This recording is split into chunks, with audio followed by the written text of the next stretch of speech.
Stop Bad Boy. I cannot hear the instrumental podcast. Y'all can't hear the instrumental. But we are back live. Hip Hop 95 LA's number one streaming hip hop station. Yes. This is the radio show about nothing.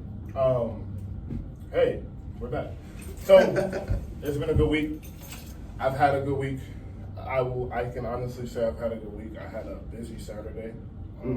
Did I? I don't really remember what I did. I come in here every Saturday. I don't even really know what I did yesterday. Hey, listen, a forgetful week is a good week. Exactly. Bro. I mean, I was busy. I was doing some stuff. I got nothing went wrong. Exactly. Nothing went wrong, bro. That's all that really mattered. I got a lot of stuff done for the show. So, podcast is up, everybody. Apple Podcasts, Spotify Podcasts, and anywhere else you can listen to a podcast. Amazon, but Apple and Spotify are the main two people listen to podcasts on. Yeah. So we are there, locked in. YouTube is back up this week. Please stream us so Daniel can get 4 seats to Beyonce.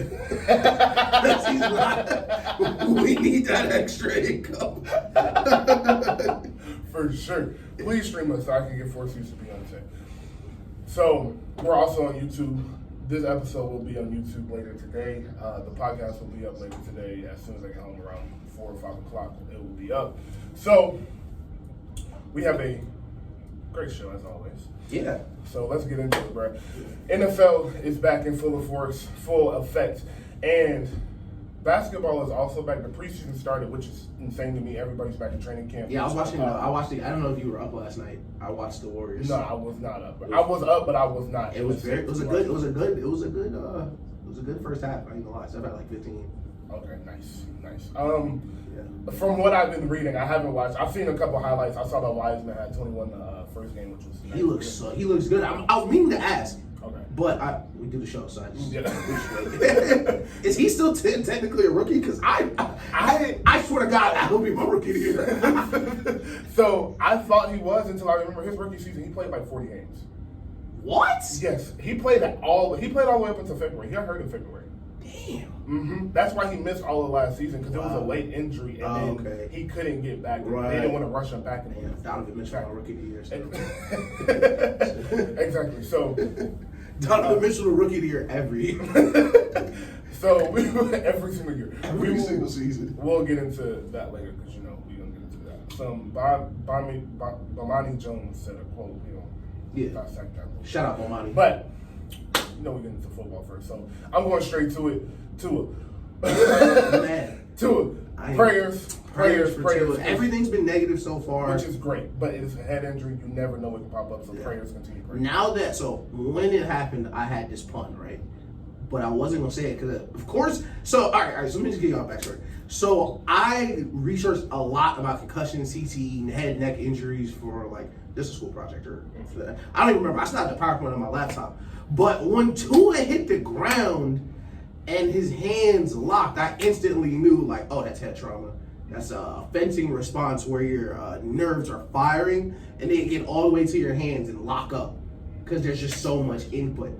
So I knew instantly. I'm super happy it's not showing any physical damage to the spine or any of that. But now that Tua's okay, head's gotta roll. Yeah. You get it? Head's gonna roll to Miami. Tua should have never been on the field. First of all, shouldn't have been on the field. And to get back on the field, he had to get past a lot of people, bro. A lot of people. Which means a lot of people didn't do their job. Head's gonna roll. They already fired one guy. Yeah. Listen, thank God Tua's okay. Thank God Tua's okay. Because it was bad. It was scary. Yeah. It was super scary. Yeah. I played high school football, so I've seen that a couple times happen. Yeah. Up close and personal, it's terrifying. I've seen a stretcher come out on the field a couple times, and it's bad when they don't take their helmet off. Yeah. And they ripped his face mask off before he even got off the field, they didn't keep his helmet on. So I was very, very scared. By the end of the game, they already said that he's being released. So that was a great thing to hear. But I wanted your perspective on it. I don't want to get into it too much. We'll let it play out. I don't want to talk about somebody's health like that. That's just too dangerous. So, but I will say he should not have been on the field. That's the most obvious thing. Once you saw him stumbling, it was Why did he come back And in he that played on game? a short week too. On a short week. Bro. It's so sad. Football is so violent, bro. That's the thing, and it's. I always tell people to go watch the movie Concussion, which is one of Will Smith's best movies, one of my favorite Will Smith movies. And in the movie, it's a super accurate medical depiction of like the whole CT and everything. Right. And at some point in the movie, he's flat out says like human beings are not supposed to play football. Like our bodies are just not built for it. Like if you think about other animals that have a lot of head trauma, like a goat who has the thing, or like he did the what's the bird that knocks into the wood? Woodpecker. Like a woodpecker. So the woodpecker actually has a like a membrane around their brain to keep it in place when they're hitting the wood. Okay. But humans, because we are not supposed to take any head trauma, so no one is actually supposed to play football, but it's football. Yeah. But with that being said, we have to be very, very careful moving forward because this is something we're not supposed to do. And it was super weird because once it happened, I got up and stopped watching. I stopped watching. I don't have a stomach for stuff like that. Like I saw it, I think he threw up, like it was bad. Yeah. So I got up, I left. I came back and they were still showing it. They showed it the rest of the game. Like, I don't think we were this close, real talk. Like, we don't have editors, so I'm not gonna make Daniel try to zoom into my fingers. But we were this close for there not being football. Yeah. Like none for the rest of the year. Like if he throw to it the wrong way, and knock on wood, I hope it never happens to any player, especially not on live TV for us to see. But like if he hit the ground turning the wrong way, bro, like that's it. Yes. For a lot of people. Yes. It's a very scary thing. It was super sad. It's more sad because it's like our 3rd and 8. Like now we gotta go get the first down. Let's get to it. Yeah, like Jalen, go back across the middle. Like now we gotta finish the game. Yeah, that football is a very wild thing. Yeah, but looks like the Vikings beat the Saints. It's a $1 billion industry. So hey, what can you say? Another quote from the movie: "They own the same day church used to." That's how the NFL moves. Okay, let's get into the NFL. Week 1, we get straight in. I mean, week 4, we get straight into it. Baltimore at Buffalo. So, it's some heaters this week. It's some heaters this week. So I want to get straight into the 1:00 game.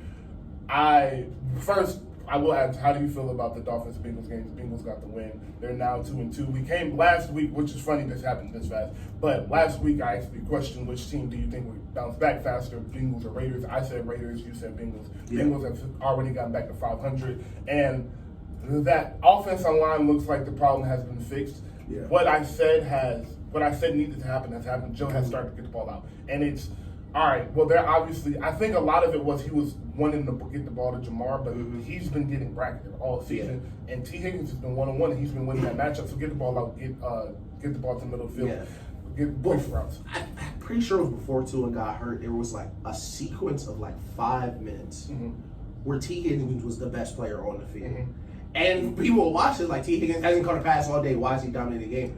Well, what's happened is NFL moves a little differently than other sports where it kind of feels like the offenses are 3, 4, 5 years apart. Yeah. And then 1 year, defensive coordinator is like enough.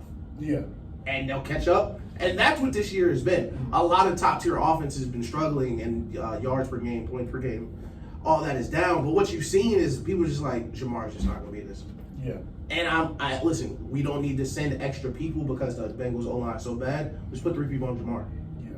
We'll put 2 on them, have somebody over the top, put 1 on them, have somebody get hands on them at the start of the route. Yeah. Oh, well. And receiver is such a dependent position, and the game of football moves so fast, you can only wait a second. Right. It's like, boom, jam, I see him over on the right side of him. I can't throw it to him, now I got to look somewhere else. And the issue was Joe was still waiting for him to get open because, I mean, hey, he's nice. He might like he gonna flip open, and it's that connection has been there since LSU. That's a long time ago. So they got into exactly what I said they needed to. They won they're 2-2 now. Raiders, very opposite. Very opposite. We said Josh McDaniels, this is your prove it year. I don't know what's going to happen. Look, man, it's not good. They look bad. You want to know how bad the Raiders are? Listen, first of all, sorry, T. Shout out T, friend of the show. Long-time Raiders fan.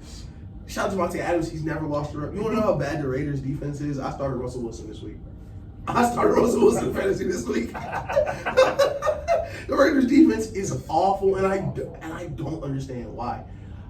I mean, they have good players, right?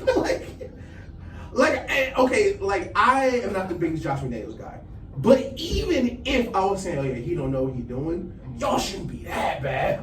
They're really bad. Tennessee looked like it's the greatest show on turf. Tennessee looked terrible the whole season. They got to the Raiders and it was like 30 of them here. It's bad. It's getting bad in Vegas, and Josh McDaniels, man, I don't know if it's safe for you right now. Y'all get to halfway through the season. Man, they paid him a lot of money, so I think they'll at least let him finish the season. But how with that roster, how short of a leash do you give him, bro? Right. Because you know us, you out here, bro. I'm trying to get to the bowl, but that's a bowl roster for a lot of coaches. So and because in the NFL, bro, you don't give that much time. No. Like, you can go from didn't make the playoffs to best team in the league. We'll talk about the Eagles later. Yes. But what's going on, Vegas? What are we doing? Yeah. I mean, who do they play this? Oh, they play Denver this week. They play Denver. They play Denver this week. I mean, that's going to be an ugly game. Y'all better not lose to Denver. They can't. Y'all lose to Denver. The season's over. We said that last week. I said the reason I think they get it back is because you have to know if you lose the next two games, your season is over with. It's wraps. It's done. So I don't know if I'm gonna pick them to win today, but I mean we'll see. But back to Ravens and Bills. Game of the week for me. I understand why this game is not on primetime. It's the three primetime games were great. So it's Kansas City, Tampa. No, it's primetime. No, it's at 1. Bills and Ravens are at 1. Oh, it's the 1 o'clock. Yeah, it's a 1 o'clock game. That's what I'm saying. Oh, okay. They it's on national TV, but I was saying But in all honesty, bro, with the Ravens at home, I think I'm gonna lean towards the Ravens, and I think today is the day Lamar puts his foot on the MVP race. So, I'm glad you said that.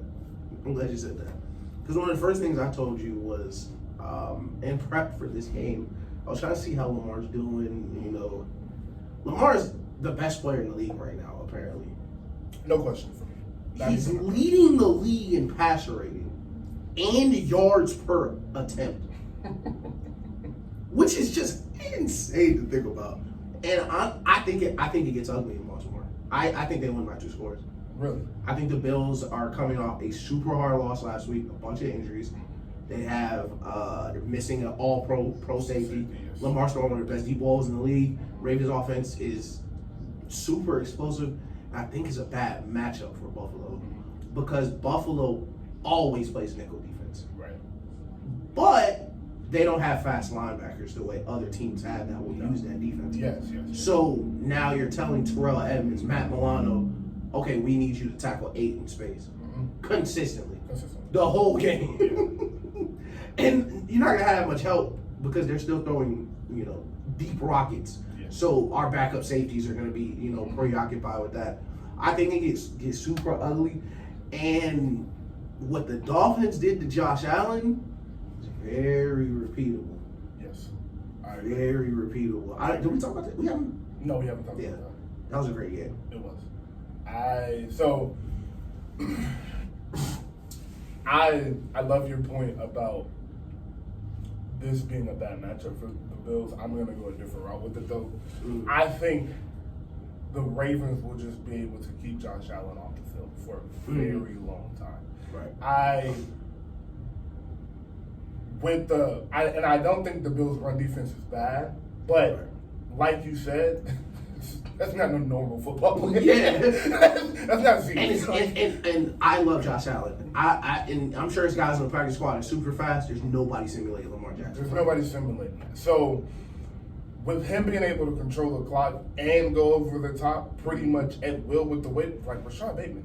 Shout out Rashad Bateman. He is getting out of there. And you know what? Shout out Marquise Brown. Because you hooped the other day. I was playing against him 2 weeks ago in fantasy. He had like 30 points. Shout out to you. Yeah, he is. I think he's good, and Arizona's a good fit for him. But Him and Kyle went to college together. Oh, I did not know that. Yeah, they played together at Oklahoma. And honestly, I think he'll be even better with DeAndre Hopkins. Yeah. He's going to track. Shout out to you, man. So we'll see. I think he did get in a good space for him, which is what he said he wanted to do. But back to the Ravens. I just think with them being able to control the clock, they'll be able to keep Josh Allen off the field. And like you said, with great players like Josh Allen, there isn't like, I'm going to stop him. But here's what I can do to make him uncomfortable. Yeah. And I think the Ravens can do that, but it's going to come down to how do they guard 14? Right. Because that's the issue. Their DBs have not looked great. Marcus Peters coming off an ACL injury last week was his first game. Yeah. Bruh, no. Right. I'm not putting him in that position. No. Marlon Humphrey. Hey, Marlon. So, 44 got to get up there. 44. I hope you got a crazy Humphrey better get ready for a battle because that's going to be the matchup you got to expose if you're going to keep up. Because I think the Ravens are going to be able to score pretty easy. Like I said, it's going to be 3 possessions, 2 possessions every quarter, 2 possessions, 1 possession, things like that, and that's going to put the Bills at a disadvantage. So I do think I'll go at 10 point when I go something like 20, 21. 30. Yeah, I think the Ravens do exactly what you're going to say, and I think it pisses Josh Allen off. I think they're going to run the ball for 9 minutes of drive and come out and bracket Stephon Diggs and be like, you're just not going to throw it deep. And make him throw checkdowns for 3.5 quarters. Because quarterbacks like that, I'm sorry to do this again, people that listen every week, but Cam Newton. That was one of his issues, is like when you made him check down too much, it was like, I'm going to start forcing. And it's a young quarterback thing, especially ones with rockets as an arm that for their whole life they've been able to squeeze balls into certain areas most people can't. So that is going to be their job. Can you force Josh Allen to make a mistake before Lamar Jackson does? And I think they can, just because of, like you said, their defense is at a disadvantage. They have slow linebackers, and I think Lamar is just going to get in the groove early. They'll run the ball, and them running the ball so well will cause the play action to be golden. Mark Andrews is going to be wide open all day. And another thing is, when you play that style of football with we're going to control the clock, a lot of running, that big play feels like 3 big plays. Yeah, exactly. So that big 70-yard touchdown, the 50-yard Lamar run or something like that is going to feel like Josh Allen, now I got to make a play this possession. Right. And that's also going to It took 7 minutes and they scored. Yes, it took 7 minutes. Can't go 3 and out here. It took 7 minutes and they scored, and then the next possession it was a 3-play drive. Yeah. And now we down 10. I mean, we down 14. So I think they're just gonna make Josh Allen press a little bit too much, and they'll get a win today. And like I said, that'll be the foot on Lamar's MVP race. He's my MVP right now. Yeah, I don't see him losing. The only reason I see him losing is if it's not blacked out. The only way I see him losing is if Josh Allen and the Bills go on like a crazy winning streak or something like that. Other than that, I don't see Lamar losing that this year. So let's see where we want to go next. I do want to ask you about this. We don't talk about the Cowboys every week like everybody else in the world. But I do want to ask you, how do you feel about Cooper Rush and the... I like Cooper Rush. I like Cooper Rush a lot. I ain't gonna lie. I think he's a pretty good backup quarterback. CD's playing great. I love seeing CD play good because CD was a dog in college, but you get drafted and they make you put on a Hall of Famer jersey. You play with Dallas. That throwing to you, Yeah. I don't think it would be a QB controversy. I'm not a big QB controversy guy. Like the Saints fans are like, Red Rocket, we don't want Jameis. Like, I promise you, if Andy Dalton, your starting quarterback, y'all are rebuilding. Yes. Like, Cooper Rush is not going to be your starting quarterback in any game that matters at all. Thank you. And you shouldn't want him to. Exactly. Who wants it? Okay, it's the end of the year. We 11-5. All right, Cooper Rush and Aaron Rodgers. Go ahead, Dan. Come on, bro. Come on, bro. But what he's doing, I like. First of all, he out there on pure vibes. So he's already one of my favorite players. He out there on pure vibes because he a backup. He not trying to make no crazy plays, but he's gonna do his job, hand the ball off, throw a little short stuff. I liked it. I don't think the Cowboys are too good. I think they're a defensive-led team. I think Mike is going to win Defensive Player of the Year. I think they're going to win a lot of games just because people can't pass protect versus them. But I think it'll hold down the fort till Dak gets back, but I just don't trust their offense enough to think they'll be anything important. Okay. So that's exactly how I feel. I feel as if they had kept Amari Cooper, had CeeDee Lamb and had Gallup coming back, and with that 1-2 punch of Zeke and Tony, I think with Dak, with how weak the NFC is, we're talking the NFC Championship team. Yeah. But I just think that offense isn't good enough. Dak's health is a problem. It actually is a problem. So even when he gets back, you're worried about him staying healthy throughout the playoffs. Yes, and Cooper Rush is not going to lead you nowhere. So could this team make a playoff off the strength of their defense? Absolutely. Yeah, absolutely. They could be a 6 or 7 seed. But anything other than that, no. And boy, it's a storm coming because when y'all play Philly. So we can go there. Who does Philly play today? The Philly plays somebody trash. Jaguars. No, the Jaguars are not trash. I wanted to ask you about that. I was actually about to get to that. The Jaguars. They're not trash. They have looked good this year. Yeah, no, they're not trash for sure. I think firing Urban Meyer was very smart. I don't think it was. It's amazing what putting your best players on the field will do. Shout out James Robinson finally getting handoffs. He is. He's been great. To the detriment of my fantasy team because I had Travis Etienne. I thought he was going to be a great flex for me. And now he doesn't get the ball, but I'm happy for James Robinson coming off that torn Achilles, I think it was. Philly, only undefeated team left in the NFL. Yeah. Shout out to Jalen Hurts. Shout out to Jalen Hurts, man. And shout out to the Phillies organization for putting that roster around him because that roster is ridiculous. We say it every week. But who do you have tonight? Who do you have today? And how do you see Philly containing their success all year? I think Philadelphia is the best team in the league right now, by a pretty considerable margin too. Like, we don't do the BCS like championship system like on a neutral field, but on a neutral field today, I picked them versus any team in the league, including the Bills. Everything we thought was like, if they do this, and if Jalen Hurts does this, and if this goes right, this is what they could be. This is what they could be. Yes. That defense might be the best defense in the league. Like, that defense is incredible. We have 2 number 1 corners. They drafted Jordan Davis, draft SEC, and on offense, draft SEC. They got 2 elite wide receivers.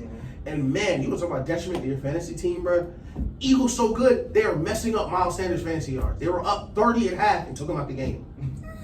Still running the ball because he got 8 running backs. But, dog, they are dominant. They are downhill, too. And they remind me of a super talented Ravens team from a couple years ago. Yes. Like, they have way better wide receivers, of course. But the way the Ravens used to just get downhill on people, not let you score, and just run the ball down and throw a game over, it feels exactly the same. The NFC stinks. They're going to have a crazy record. I think they'll be hard to beat because you're going to have to go into Philly. Yes. So, again, we will make that point again. You do have to go to Philly, and that's from what is looking from what is looking like to me. I believe they'll get that number 1 seed. I think their schedule is favorable, and I think the way they play football just wins you regular season games because people don't want to deal with it. Yeah. And when you play bad teams fold. When you play good teams are like, well, we can win next week. Right. So like, if you play a team without the heart, it's over. Exactly. And you're going to face your division rivals who are going to want to beat you, but I just think they're significantly better than everybody in their division. So we talked about Lamar being the MVP. Jalen Hurts will be his competition for sure. We definitely messed up on that. But, bro, like, they play such a stressful style of football, bro. Like, hey, we finna run the ball 35 times. Yeah. And we also got 2 receivers you can't guard. Nope. And then we got a front 7 where you can't run the ball. So even if you wanted to control the clock, you couldn't. And our secondary is good, and we got a number one corner. Yeah. We got two number one corners, actually. My bad. We got two number one corners. I'm watching them because they were already beating the Vikings. Yeah. And then out of nowhere, psychopath stuff. They say, you know what? We're just gonna zero blitz him. We're just gonna blitz you the rest of the game. The defense we were using is fine. And it was like, you know what? We're just gonna send 5 at you anyway. Send 6 at you anyway. It's just overkill. Yeah. And it's just like, don't let me do it because I'm gonna overdo it. The Eagles, they're the best running team in the league. And AJ Brown, I don't know. The NFL's weird. Like certain players play certain places better, certain like identities. Yeah. He just seemed like stronger now. Like he just, it's just something about not having Ryan Tannehill throw the ball. Like he looked like he really believed they could win every single game. Like, and Jalen Hurts is really instilling that in him. Yeah. And it's beautiful to have somebody you can believe in every single week. Mm-hmm. And not only do you believe in him, like you relate to him. Yeah. And they're relating to each other in that locker room. And I think their success will continue. But I do think this game today will be very good with the Jaguars. I think the Jaguars, Trevor Lawrence looks like the number 1 draft pick. Mm-hmm. And he looks like what we thought he would look like once he got a competent coach. Yeah, Trevor, keep going. And they're balanced. So they're not making Trevor act like, hey, we need you to throw the ball 45 times. They're trusting James Robinson. They're not splitting carries, but they are giving ETN 8-9 carries a game, giving James the other 18 to 22, and letting Trevor drop back a normal amount 25, 35 times, and he's not turning the ball over. Yeah. He's making the right reads, and their roster is decent. Like, it's not a bad roster. It's a playoff roster if their youth doesn't show throughout the season. Right. That's the issue. They have a lot of young pieces, a younger coach. So it is, can they win those games that most young teams lose? Right. Like the Lions are. Like the Lions are losing a lot of games you should probably win because they just haven't been there and they're young. So that is why I think another reason they'll lose today. Probably it won't be too close. I think a 31-20 game, 31-17 game, something like that. But I think their success can continue. I've been super impressed with Trevor Lawrence's placement and control of the ball because turning the ball over is so important, and he's not, like you said, he's not dropping back 50, 60 times. So he needs to make sure, all right, I'm only dropping back 31 times. I don't need to turn it over while I'm doing it. Placement on passes has been perfect. He's been making good reads. And, I mean, it's Trevor Lawrence. Yeah. Like, he's like, when we get, like, in the NFL, I know we say everyone in the NFL is, like, the best player, but, like, Trevor Lawrence has never not been great. Yeah, never. From 9th grade till now. Yeah. So, he's been the next NFL star for forever. I think he lost like 3 games from like high school to college. Which is something. It was something stupid like that. So he's been that guy, which is another reason you do trust him to not do the wrong thing, the young thing in those big moments, because he's been there literally his entire life. For sure, there's Clemson games that had more people in the stands. Without a doubt. Not even a question. It's not a question. Those Clemson Alabama games used to look ridiculous. That championship he won that first year was ridiculous. That run. College football so funny because when Trevor Lawrence did it, he was a true freshman. He was a true freshman. He was 18 years old. Watching TV, I was like, yo, who is this? Who is this? Bruh, he was cooking too. Like a creative player. Yes, bruh. Frying Nick Saban. But let's take a break. Yeah, no, that's a fact. We are back live, Hip Hop 95, latest number 1 streaming hip hop station. This is the radio show about nothing.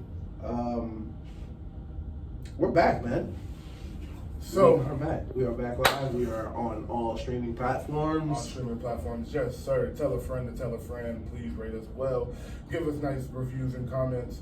And we're gonna get into the primetime game. So first off, we will start with Kansas City and Tampa, our favorite matchup to talk about. And this year in particular, I'm excited. Whoa. Did everybody's phone just ring? That's like this year in particular. Bro, that is the craziest thing I've ever seen in my life.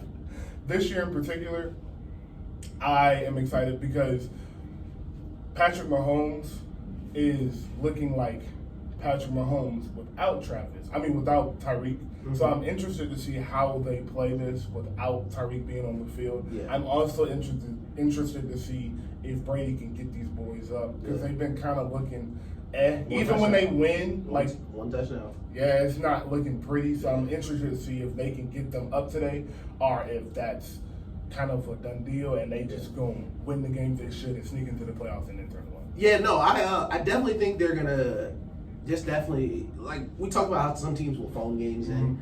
I think they won't phone this one in because they know they kind of need this one, but they are gonna put it in cruise control over the year, get to the playoffs. Yeah. But with this being a potential Super Bowl preview, which it could be, two elite teams, they're gonna play for real. And Tom walking around like, yo, I left my wife for this. Like, I don't care, hamstring tired, bro. Like, I don't care, sore. Get up. Like, I'm not throwing to Russell Gage every week, bro. Yeah, exactly.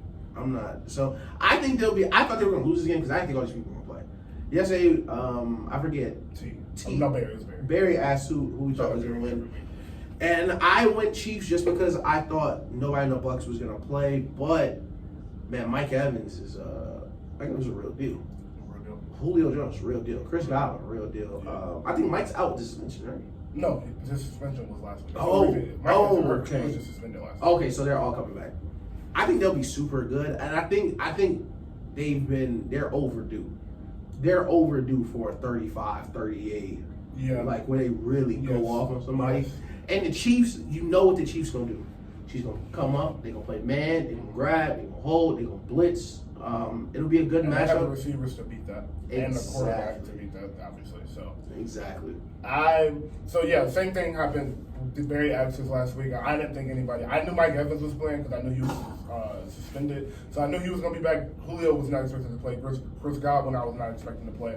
So I was like Kansas City just because I don't think they'll be able to. The Tampa Bay will be able to move the ball. Now that Julio and Chris Godwin are going to play, I don't know. Who's at home? Let's say the Chiefs. I think the Chiefs. So with the Chiefs, we can just look. I don't. Just look. No, Tampa's at home. Okay, Tampa's at home. Yeah. Yeah, I'm probably gonna go Tampa, just because I think this is more important for them. Mm-hmm. I think this is a prove it week. I think Tom Brady he's a little crazy, and Patrick Mahomes is the quarterback he likes to be.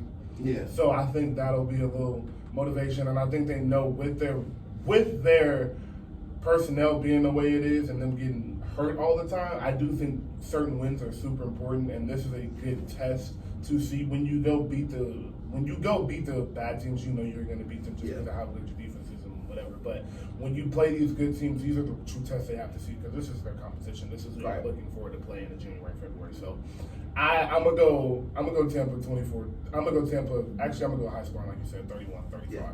And I think for both teams, no matter what, this has to be a competitive game. Facts. Especially for the Chiefs, you need to see. All right, yeah, sure, we can beat Arizona. Well, not Arizona. We can beat. No, they beat Arizona. Yeah. No, but I mean like a worse team. Like we can beat these regular teams without Reed. Yeah, we're fine. We don't need this. But like, those aren't the teams we need to beat. To beat these A teams, do we need Tyreek? Yes. And this is a measuring stick game for them. Measuring stick game for the O-line too. Facts. One of the best O-lines in the league right now. You got to make a statement. That front seven ruined the Super Bowl for y'all. Yes. And another thing I would like to point out is that Travis Kelce, you've been getting off all season. This is a team that has the personnel to kind of contain you with as fast as their linebackers are. They have good, decent cover linebackers. I forget what Levante did to you in that bowl. They don't have the greatest secondary, but they don't have to in this situation because, like, you can use linebackers to bracket, you can play those zones. So I'm interested to see how they guard Travis. And with them guarding Travis, I don't think the receivers, Juju is who I've been saying Juju is for the past couple years at this point. And shout out Juju, by the way. Shout out Juju. I like McCole Hardman, but he's not a number one receiver. He's a number 3-4 receiver, just a speed guy. So I'm interested to see if they can contain Travis. Who does Patrick go to as that second option? Right. So I think this will be a good game. But like I said, I'm gonna go Tampa. And one of the biggest things that I need to see out of the Chiefs and out of the Bills, since they're just up on the screen right here, I need y'all to prove that y'all can run the ball to sustain leads. Right. Because, sure, you can pass to get the lead, but once you have that lead, if you're still, Josh Allen just threw a pick to Marlon Humphrey. Is he going to six that? No, he's not, because he turned back inside. Oh, wait, he might. Never mind. See, Marcus Peters six that because he don't cover.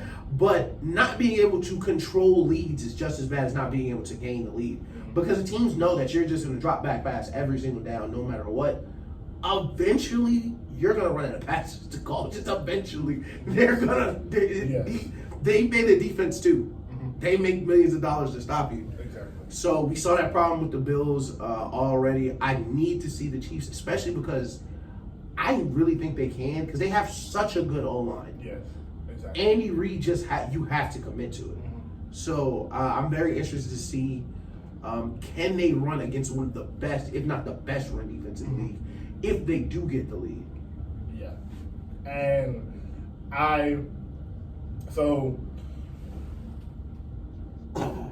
do you think this is a important matchup for the future?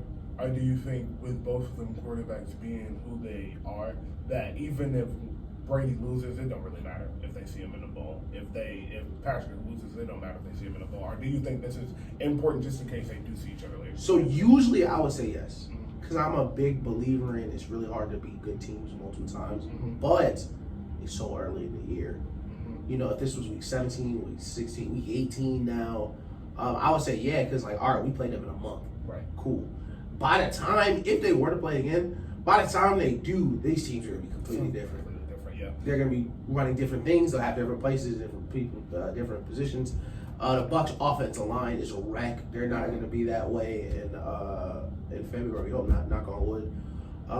So I don't think it's too bad for them long term. Like if one team, like if the Chiefs blow the doors off the Bucs and they meet them in the Super Bowl like we saw before, I wouldn't be too worried about them or vice versa. Right. Okay. Yeah. I agree. I say. Oh my God. I say that's a great for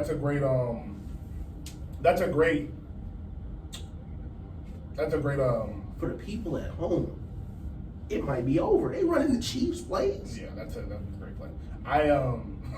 Lamar's nice. I got a let me see if I started J.K. Dobbins. That was a great point though. This is an important week though, because we always talk about week 4 being one of the most important weeks in the NFL, because weeks 1 through 4 are kind of like, all right, let's kind of figure out who we were. Let's kind of figure out who our go-tos are. If we got somebody we didn't think was somebody, the number 2 running back really should be our number 1. Let's figure that out in the first 4 weeks. So and nobody plays in preseason. Exactly. Nobody's playing in the preseason. And you see that with the conditioning on the field in these hot games. I've seen a lot of people getting cramps. I've seen a lot of people tapping out after 2 or 3 plays, which isn't normal in week 15 and 16. Right. So I will see. Since this is an important week, like you said, I think these teams will be completely different, so it won't really matter that much. But to another team I am interested to see, the 49ers. Can they bounce back? Yeah. 49ers, Rams, they've been winning because they're just so talented and they have a phenomenal coach. But they haven't looked great, kind of like Tampa has not looked great. They just out-talented people. I'm interested to see this game, a division game, a team that can get off after the quarterback with a team that offensive line has been looking really bad, and other than one target, the receiving core hasn't been looking good. But on the flip side, Jimmy G hasn't looked good, but you have to think Jimmy G wasn't getting any first-team reps at all because they were so focused on Trey Lance. So he's just now been getting first-team reps for the past 2 weeks. So it's a very interesting matchup, I think, which calls for a very ugly game.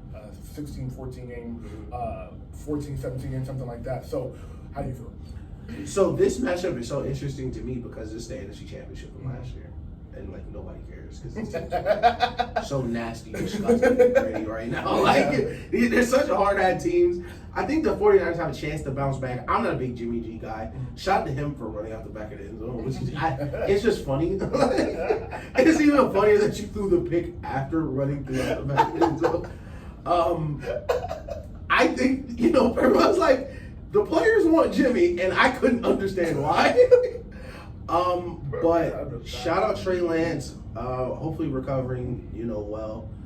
I think this is such a bad matchup for the Rams. Yeah. Such a bad matchup for the Rams. Struggling stopping the run right now. struggling covering people, struggling protecting the passer, and that's what the 49ers do. Yes. The 49ers are going to win the trenches. They're going to run the ball. They're going to stop you from passing because you're not going to be able to get the passes off.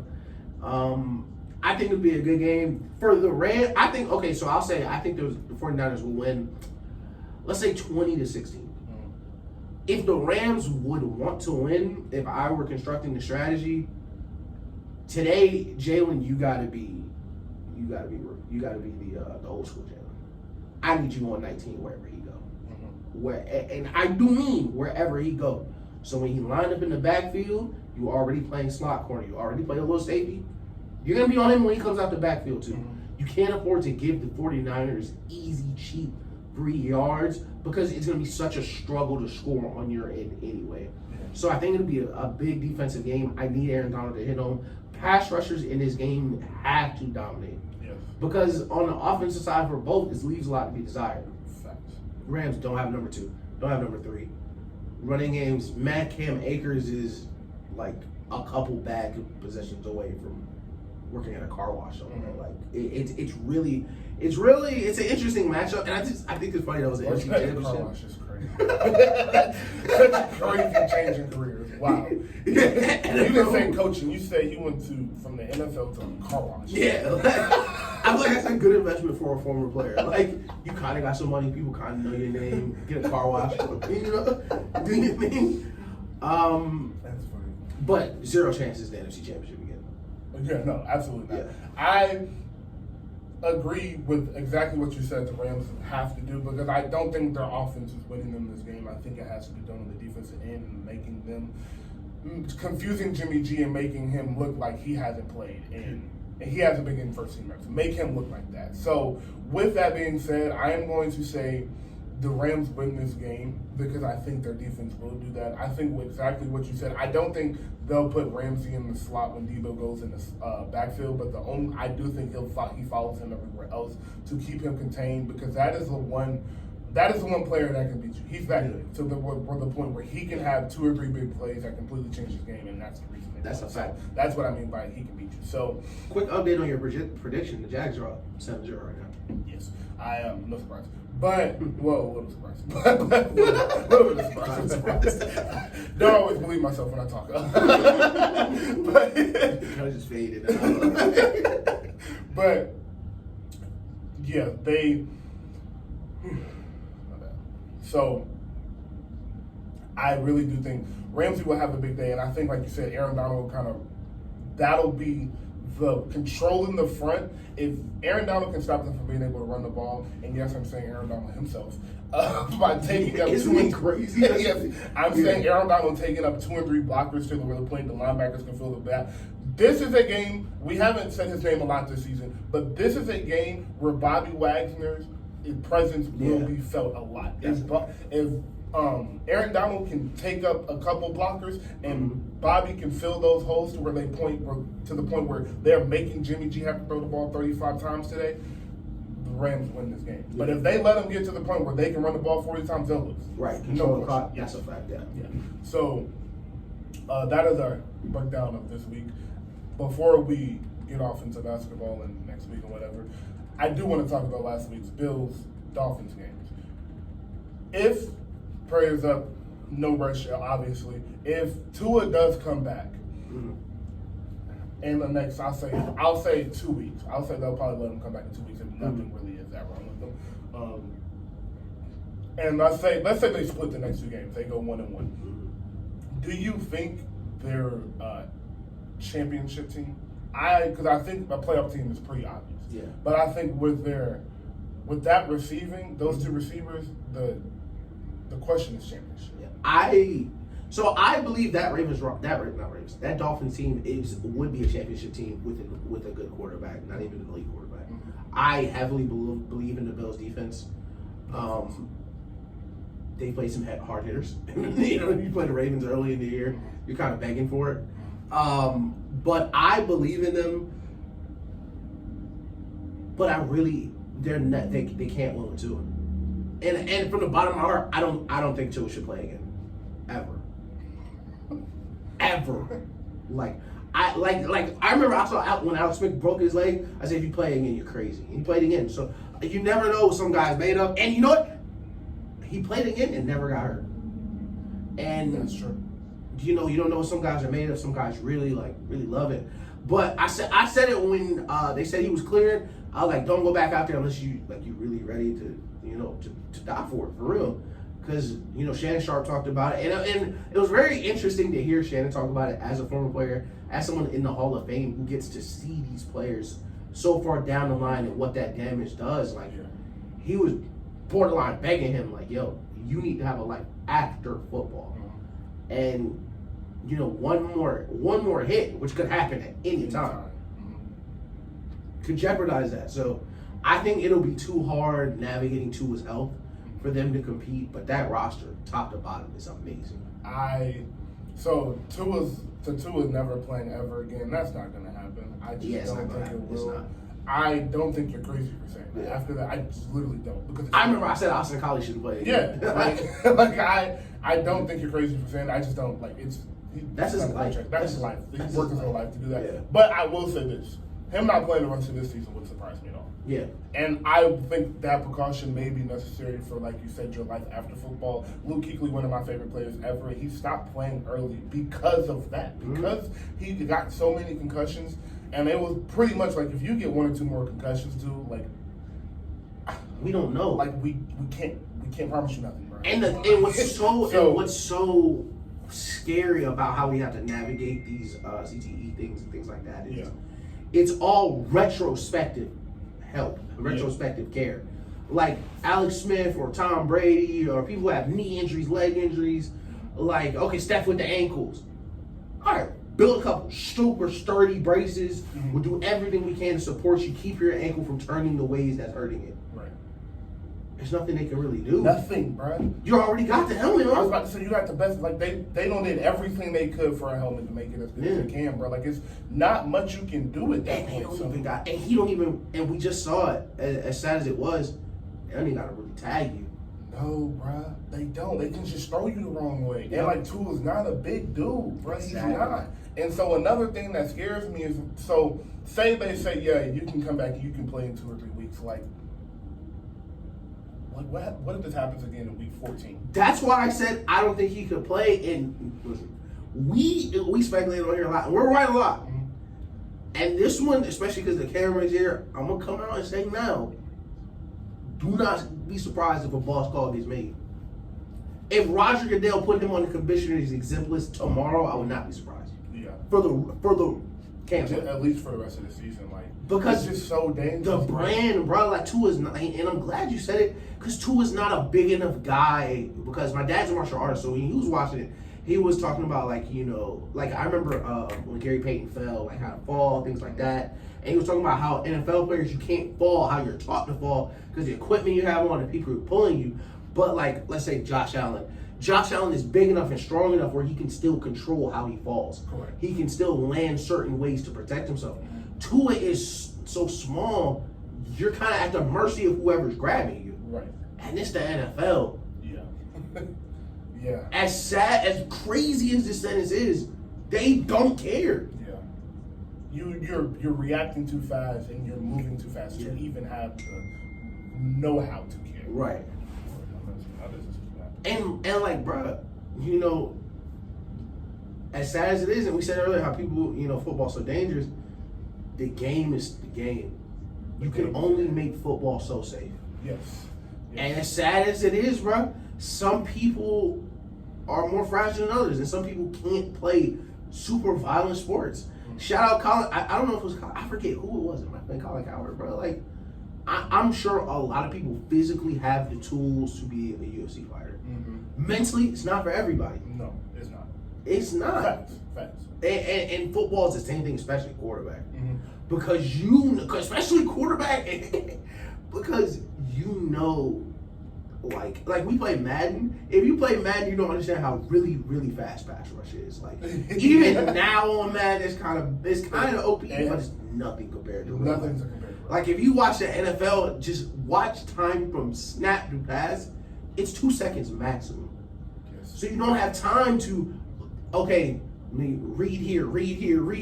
Oh, let me make sure I don't get hit. Yeah. My head don't hit the ground this way. Yeah, What if exactly. he grabbed me from here? Like Right. it's just too fast to react. So like you said, for Tua's health, I meant to say when we spoke about him, but I believe he shouldn't play again this year. I don't care what happens. I really don't.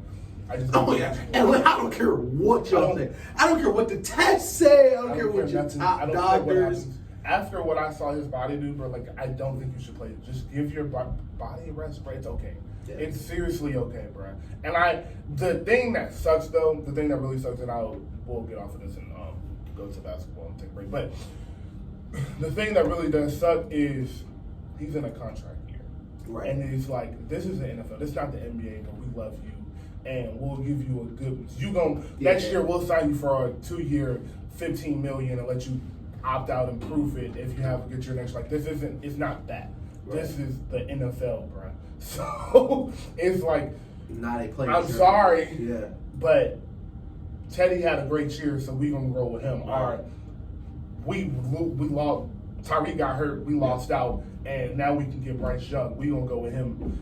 So, snap! They franchise tag Lamar. Let's match it. Lamar want to come. Sorry, like it's hard for him to be like, if they say he can go in 2 or 3 weeks for the sake of his career, literally, like that he doesn't go. So it's an unfortunate situation. It's so sad. It's so sad. You know, and I agree with you. You shouldn't play the rest of the year, bro. Like, yo, you got bread, G.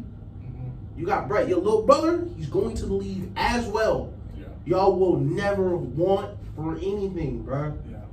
But, yo, Pusha T, shout out him. Ask Steve Jobs. Wealth don't buy health. Yeah. You know, you go out there and kill yourself for that contract, you won't be able to spend it. Yeah. Please, you know, football's such a what the heck? It just went out again. The game just disappeared. Like it's not even lit. Oh, there it is. But football's such a dangerous game. It's hard to. It's just hard to protect players. It's hard to protect players. The heads are gonna roll.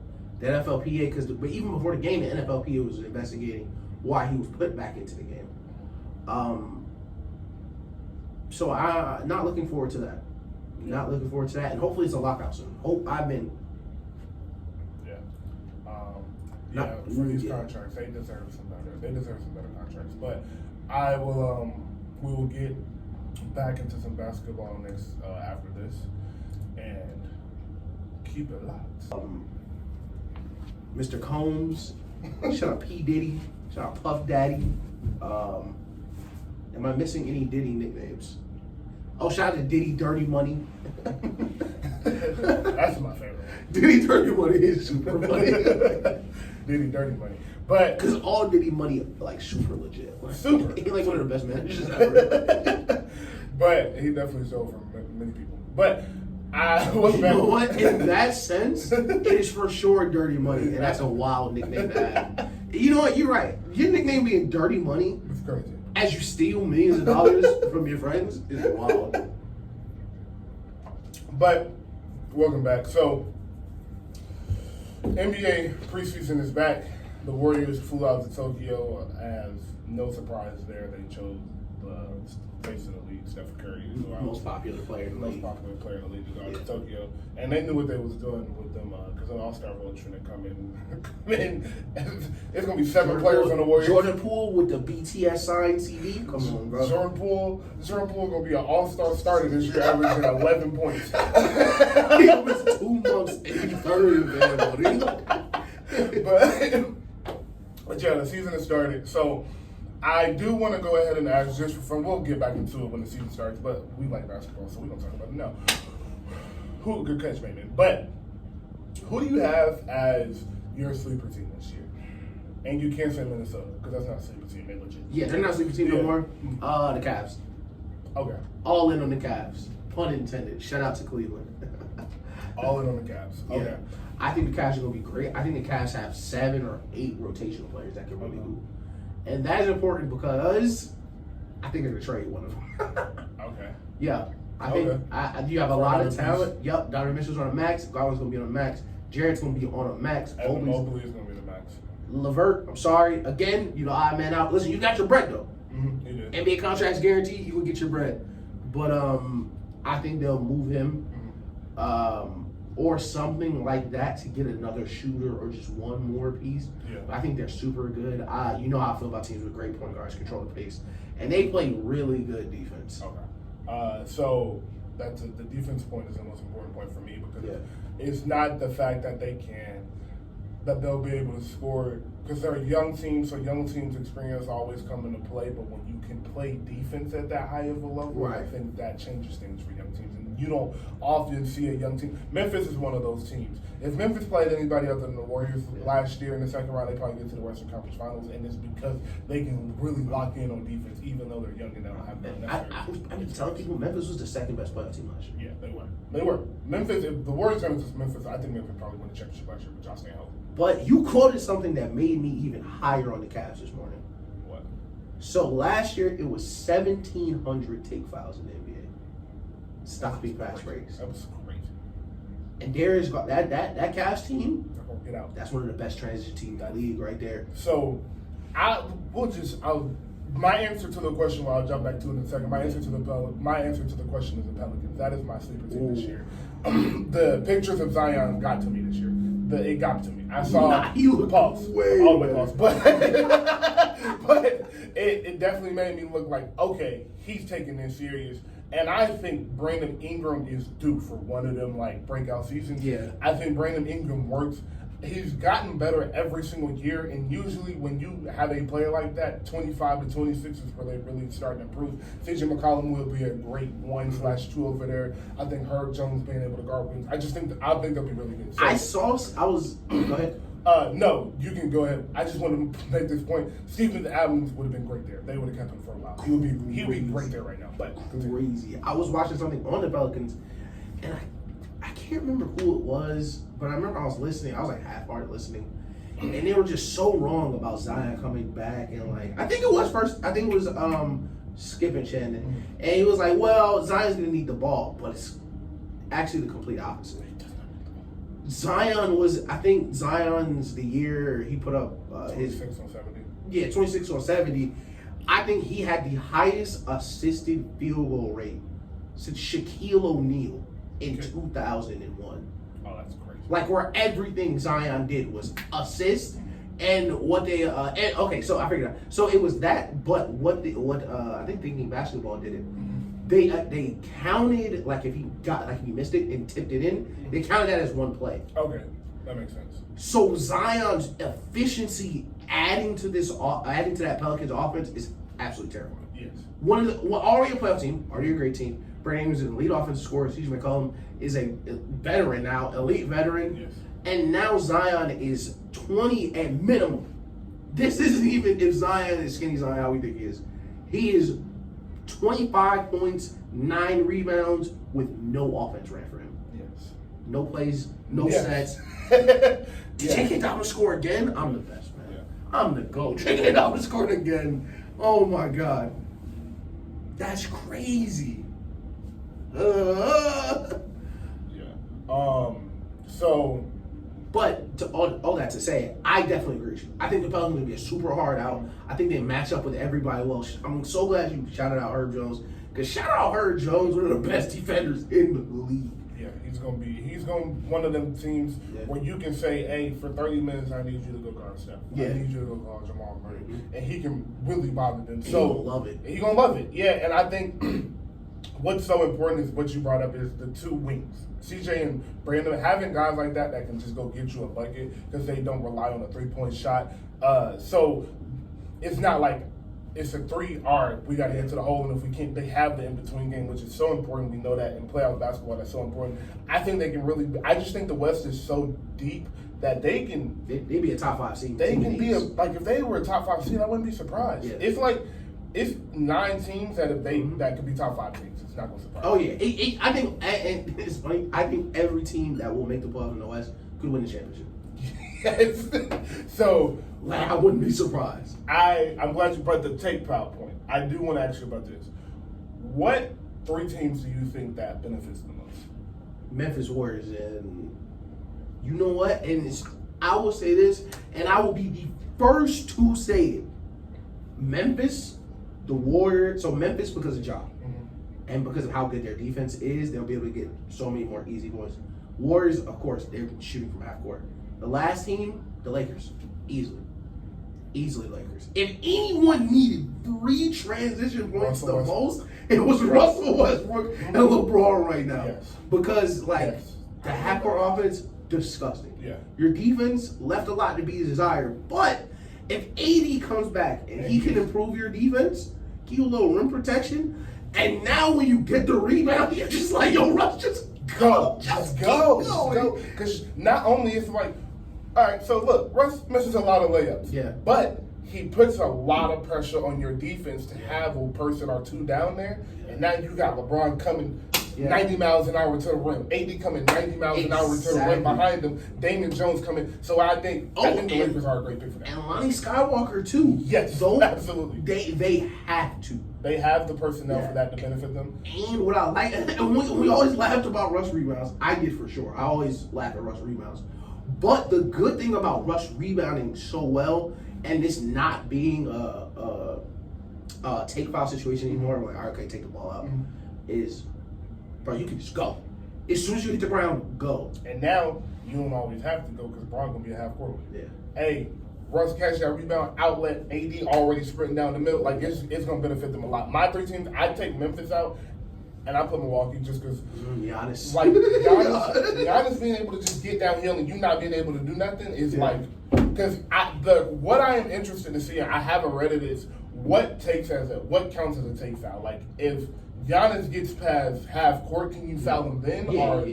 Or can, like, does it have to be below the free throw line? Yeah, so it's funny. My knowledge of the rule is completely based on 2K right now.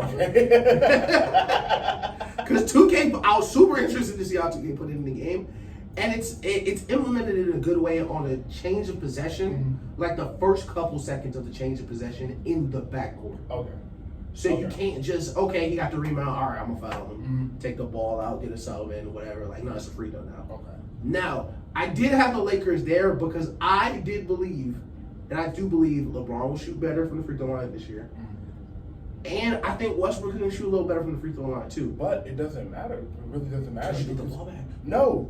You get to pick who shoots the free throw. You do? Yes. The person that gets out doesn't have to shoot the free throw. That's right. That's why I like the rule so much. Yes, it's technically like a tech. So it's like you can pick who shoots the free throw as long as they're in the game. Yeah. So that's my point. Like LeBron and Russ don't ever got to shoot that free throw. It's crazy. It would, for the Lakers, it would be worth keeping a shooter on the court at all times. Just for that. Just for the free throw. Because they're either going to take that foul or you're, like you said, like Russ is going to get so many easy buckets. I love the Memphis pick, but like you said, the Warriors is just. That 2016 season is going to be like a reminder. If you just want to go watch some transition threes, like it's just going to be like, well, if you can't foul them, then it's either you got that 7', 22-year-old running through the middle, or it's a 3. I would say this. Before we talk about the Warriors, because I want to jump on us because we've done a great. We're an hour in and we haven't really deep dove into them. Shout out to the people listening. The Nets too. I'll say the Nets as well because. Ben Simmons is pretty fast. Ben Simmons is one of the fastest players in the league. Ben Simmons runs like an animal, like a gazelle. And the good thing about the rule is, if you grab him, Kyrie shoot it. So you can't grab him. KD shooting, Joe Harris is shooting, Steph Curry shooting, Patty Mills. Patty Mills is the one. Kyrie, get downhill. KD, practicing transition threes. They put the video up on Twitter like, yes, he is. Because they will be pushing the ball. Yes. And that puts, Kyrie is another one. Different type of pressure than Westbrook, but he still puts so much pressure on the rim. And now you got Ben Simmons coming behind you, got Claxton coming behind you, fumbling on the Ravens. But the Ravens we called that. Right, they finna flood them.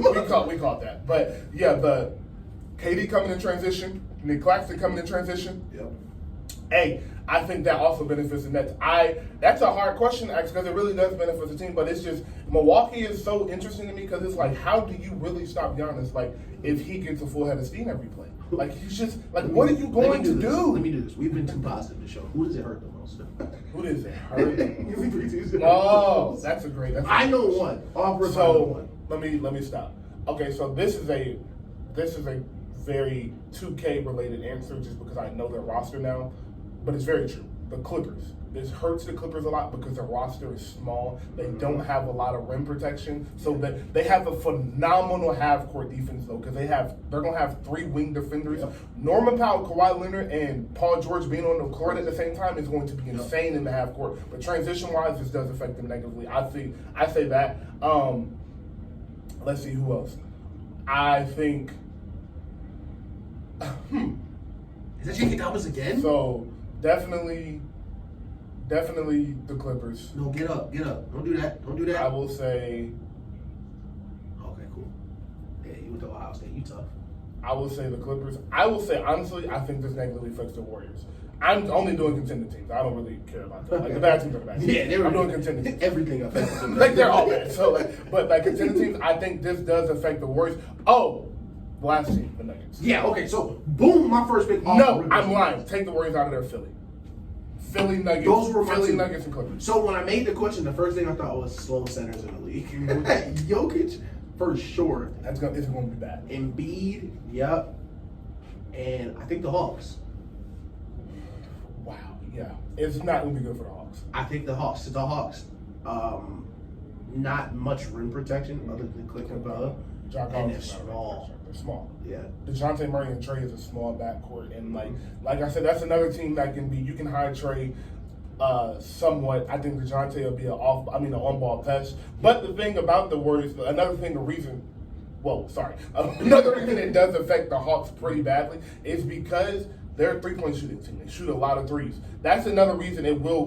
Warriors are in my 5 or 6 that it will affect negatively because they're a 3-point shooting team. So those nights they're off, that's a lot of long rebounds, bro. A lot of long rebounds.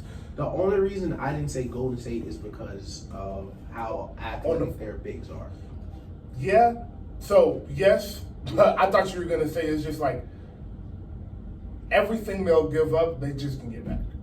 That too. Like there's always like a 20% of the points the other team scores on the Warriors. Just like, all right, we're just gonna come. We can do that too. Yeah. So that's another thing. But yeah, that's a great point. So to the Warriors, what have you seen? I'll go here first. Clay hasn't played, which is listen to him talk about him not being able to play pickup over the summer. So like he has to ramp up now to like really play competitively. It's like really sad. I didn't know he tore his Achilles in pickup. I thought he was working out. Oh yeah. So he was actually just playing pickup basketball and did like a one-shot pull-up and it popped. So he like literally said like coming off of finals, I couldn't do it. Like it was a mental block. So they're ramping him back up slowly but surely. I think he'll play in the preseason games when they get back. So he hasn't played, but from the Warriors, with the little we've seen, and we're not taking preseason basketball seriously at all. But James Wiseman, I do take seriously, and everything I see from him matters. So what have you seen that's going to help them? So that was going to be my first point. For young players, especially players coming off of injuries, I'm interested to see how you play in the preseason, how you move. Of course, are you thinking about it? Or, is that step the same? Are you playing defense the same? Because on offense, you can kind of control it. Offense, I'm not going to put pressure on his foot. I'm going to go here. Defense is all reaction. So you have to be able to trust your body to slide, jump, move. And I thought James Wiseman has looked amazing. Yeah. He's looked so good. He's so much stronger than he used to be. Like you can see the weight. You don't even gotta watch him play. Yeah. You walk in the room, he's so much stronger than he used to be. Yes. Shooting, he hasn't lost any 3-point range with the added strength, which is a big point. Catching the ball well, finishing high. He looks very good. I'm very happy with the steps he's making, just because, especially anybody who gets hurt in any leagues, bro, I'm rooting for you. Yeah, especially that young, bro. Yeah, because we are, at the end of the day, if you love the sport, you just want to see everybody play. Exactly, bro. I want to see everybody play to their best. I want to see James Wiseman play his best game possible. Yeah. So I thought they looked very good. I think it'll be I think they're better than last year. I'll say that off jump. I think they're better than the team last year. So I think Dante DiVincenzo is a crazy pickup. I think James Wiseman being able to step in and so what we saw last year in the Celtics series was a genius coaching move by Steve Kerr that was kind of built out of necessity, having to move Looney and Dre offense, defense, timeout thing. James Wiseman is the answer to that. Thanks. James Wiseman is the middle ground. James Wiseman is tall enough, he's going to give you the rim protection Draymond's going to give you. He's moving his feet, super long wingspan, but he can still stretch the floor. You can still run the pick and roll with him, Yes. and you can still attack Yes. the defense the way you would with Draymond. You can keep him on the court Yes. because now he's still that lob threat. Mhm. Now he can still shoot. Yes. So I think what Wiseman offers them flexibility-wise is super important. DiVincenzo is great shooting off the bench because, funny enough, even though Jordan Poole came off the bench, I kind of didn't count for me. Yeah. They didn't have like a real sniper or marksman coming off the No, bench. Otto Porter was as best as it got. Right. Shout out Otto Porter on Christmas. Yes. Shout out to him throughout the season. He played very, very many big moments. Oh, definitely one of the friends of the show. Yeah. $100 million contract in Washington. Yeah, shout out Then to went to Link Chase. Shout out to Otto Porter. Always. Yeah. Always. Shout out to you, shout out Will Chamberlain, shout out the Dole family. But so you're saying Dante is a great shooter off the bench. Yeah, and defense. Yes. Losing GP2 was hard, but Dante's going to play great defense. And man, Wiggins looks good. Yes, he does, and he's gotten some little. So the beauty of having a staff like the Warriors is, and every team does this. Well, I'm not gonna say every team, but most teams do this. The great teams do this. They say, "Hey, Andrew, in the offseason, we need you to go work on A, B, and C." Mm-hmm. Hey, Jordan Poole, in the offseason, we need you to go work on A, B, and C. Hey, Steph, in the offseason, we need you to go work on nothing. Hey, Draymond, we need you to go get healthy. just go do whatever you want, buddy. But so the younger players, they give you things they want you to improve on offense to help them do what they continue to do great well in. One thing they told Andrew Wiggins to do this offseason was, hey, work on off-ball things. Mm-hmm. So you don't need to ISO 6 times in the game to get your buckets. Because, you were a pretty good ISO player, and, you were actually efficient in that role, but you also will get a couple more easy points with the way we saw you play in the playoffs. This is what you can do to benefit here and there. He's going to continue, but what you can see is he has worked on his off-ball game a lot. He's worked on catching and shooting a little bit more.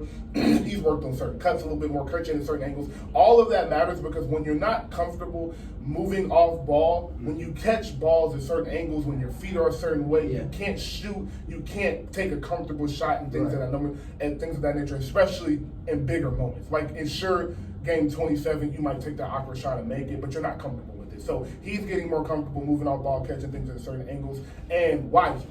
So we've been having the LaMelo and Wiseman conversation since the second they got drafted. The literal moment they got drafted. We've been arguing about that.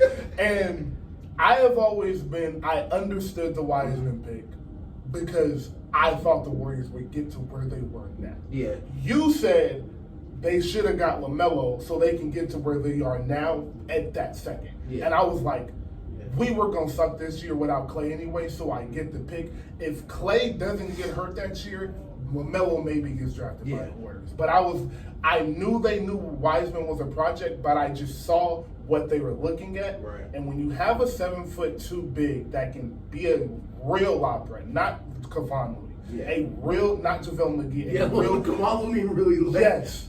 It's crazy. Kevon Looney don't catch lobs. No, really because he threw up a left-hand layup at the end of the Celtics game. No, he's 6'9". He does not catch lobs. James Wiseman is a real lob threat. So when you double Steph on that pick and Draymond gets that ball at the free throw line or the three-point line, on the short roll, now you have to make a way different decision. Because now Draymond is either going to be at the rim or Wiseman is going to be wide open. If you slide down to help on Wiseman, Wiggins is in the corner, you throw it to Wiggins, you help off Clay. So it's just a recipe for disaster in a way that it always has been, but his size makes it an even bigger problem. This is the part of Wiseman's game that had the most upside for me was not just. It's funny it wasn't even the Draymond short roll because that's something that's built into the Warriors offense in a way, kind of like how they did the low post split and things like that. What was so intriguing for me, like upside wise, was Steph Curry and him in the pick and roll. Yes. Okay. With Steph Curry having a legit lob threat like Wiseman is, but with the pressure he's able to put on the rim now, it's gonna make it even easier to finish. Like last night, he threw a layup into a lob, into a dunk. And I was like, man, I love when other point guards do that. I was like, man, I wonder why Steph doesn't do that more. And I was like, oh, his bigs are 6'8". Yeah. Like, okay. So, and then he did it, and he did it perfectly. And I was like, man, Steph is so good at everything. I was like, he's probably good at this too. Like, So Steph is, because of the way the Warriors' offense is ran, you don't really get to see how good of a passer Steph actually is. And Steph is a great passer. The pocket passes he makes and the passes out of double teams he makes are not easy passes. We just get used to a player. It's how I feel about LeBron's cross-court passes that are right in the pocket and have been since he was 18 years old. It's not a normal thing, but he makes it look normal, so we just act like it's easy. Steph, like, getting out of the double team like that is another thing I look at that in the same way. So, like you said, that's another. I go short roll first just because I know you have to make a decision in that. Mm-hmm. And when you go Draymond and you trap Steph, that just puts a 4-on-3, and they've mastered that so well. I know that's their bread and butter. So that's why I went there first. But what the Celtics did in the finals last year on the Warriors was, hey, we're not going to switch. I mean, we're not going to switch. We're going to play drop coverage. We're going to let Al Horford get over this, and we're going to fight over this screen.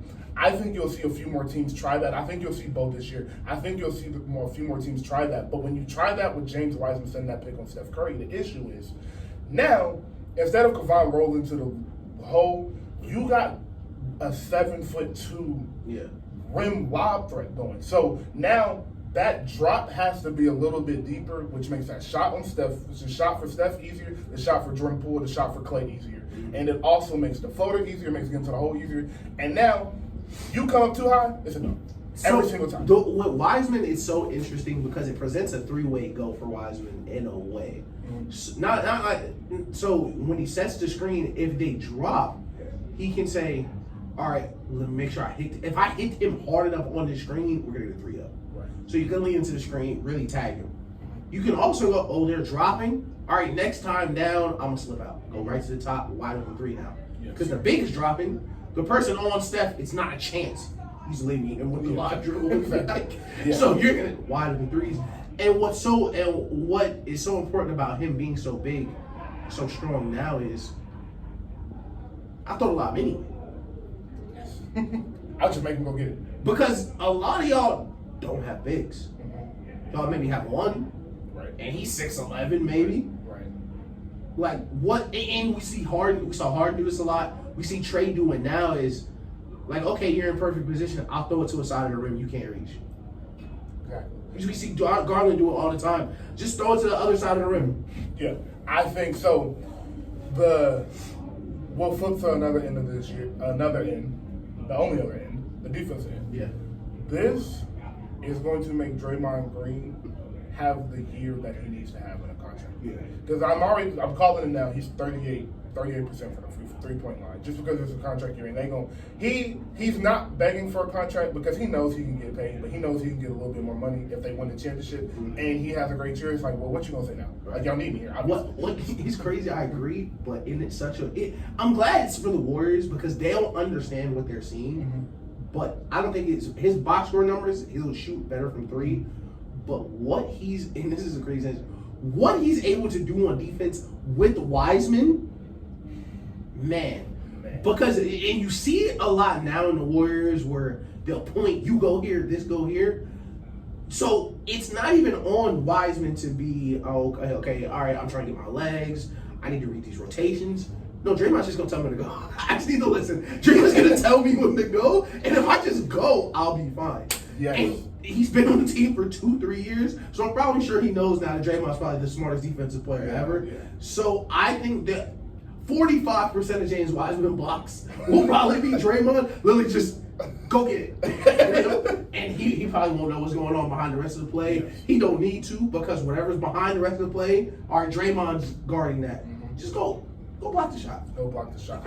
And that's the thing is Draymond is able to what a lot of people aren't able to do. Bam Adebayo is able to do this. Giannis is able to do this, not to the extent Bam and Draymond do, but guard multiple people in one possession. Robert Williams did a great job with this last playoffs for the Celtics, but Draymond does it better than anybody I personally have ever watched do. Is how he's able to guard multiple people, and him being able to hide multiple people and having, because he's never had anybody like Andrew Bogut was a rim protection, which is why in 2016 he was so good, because Andrew Bogut was a real rim protector, and not even like Andrew Bogut wasn't a real shot blocker, he was just huge. Right. James Wiseman is an actual shot blocker, and he's huge. So having a weapon like that behind Draymond, to where Draymond can just roam how he wants to, you can say, hey, Draymond, you go guard we'll probably put Steph on the worst, you go guard the second worst player, and you roam. Like, Philly will be a great matchup for him, because he'll be able to help off PJ Tucker. PJ Tucker not going to kill you. If PJ Tucker hits 6 threes and you lose, okay, whatever.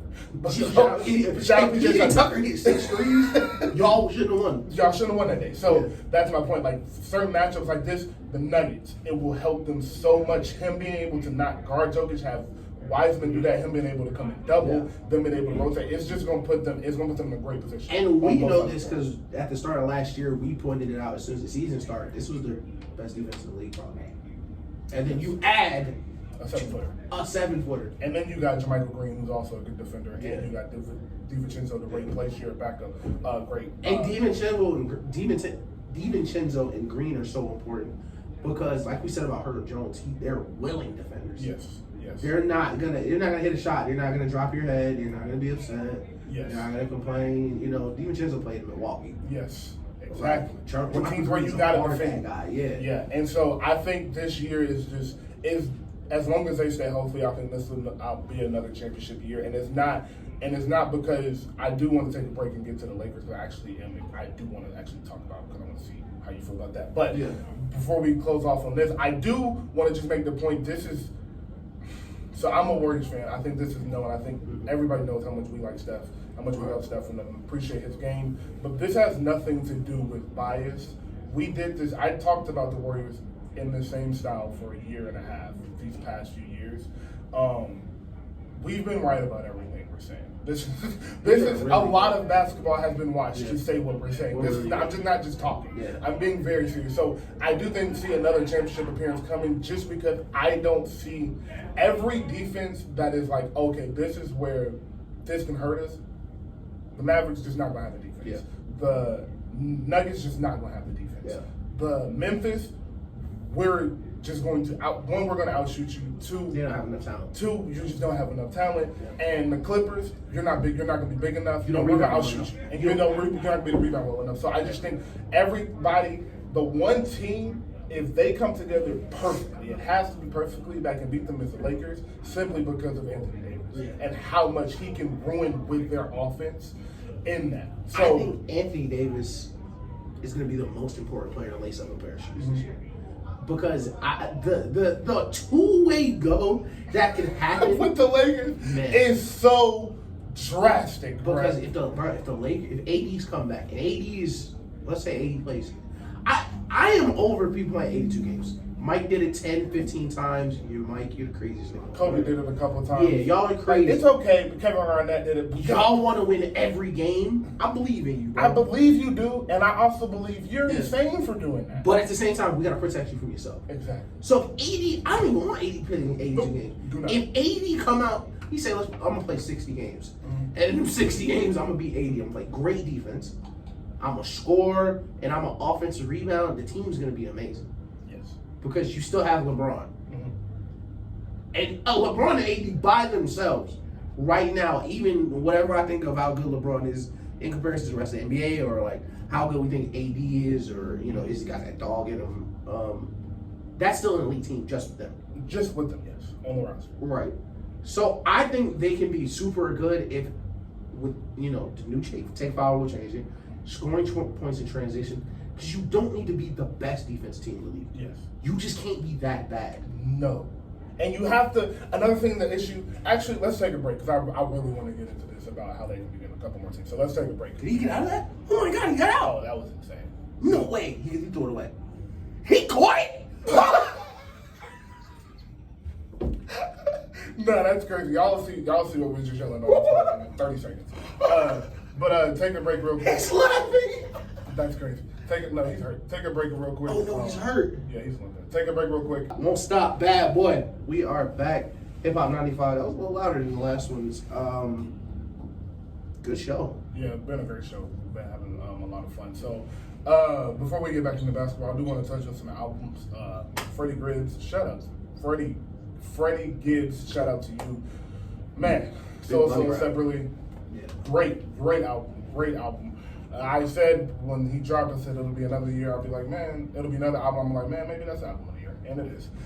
I don't think it is album of the year, but it's up there. It's in that conversation. Phenomenal album. Yeah. Nothing to complain about. Features were great. Offset is Offset. That Ross feature is ridiculous.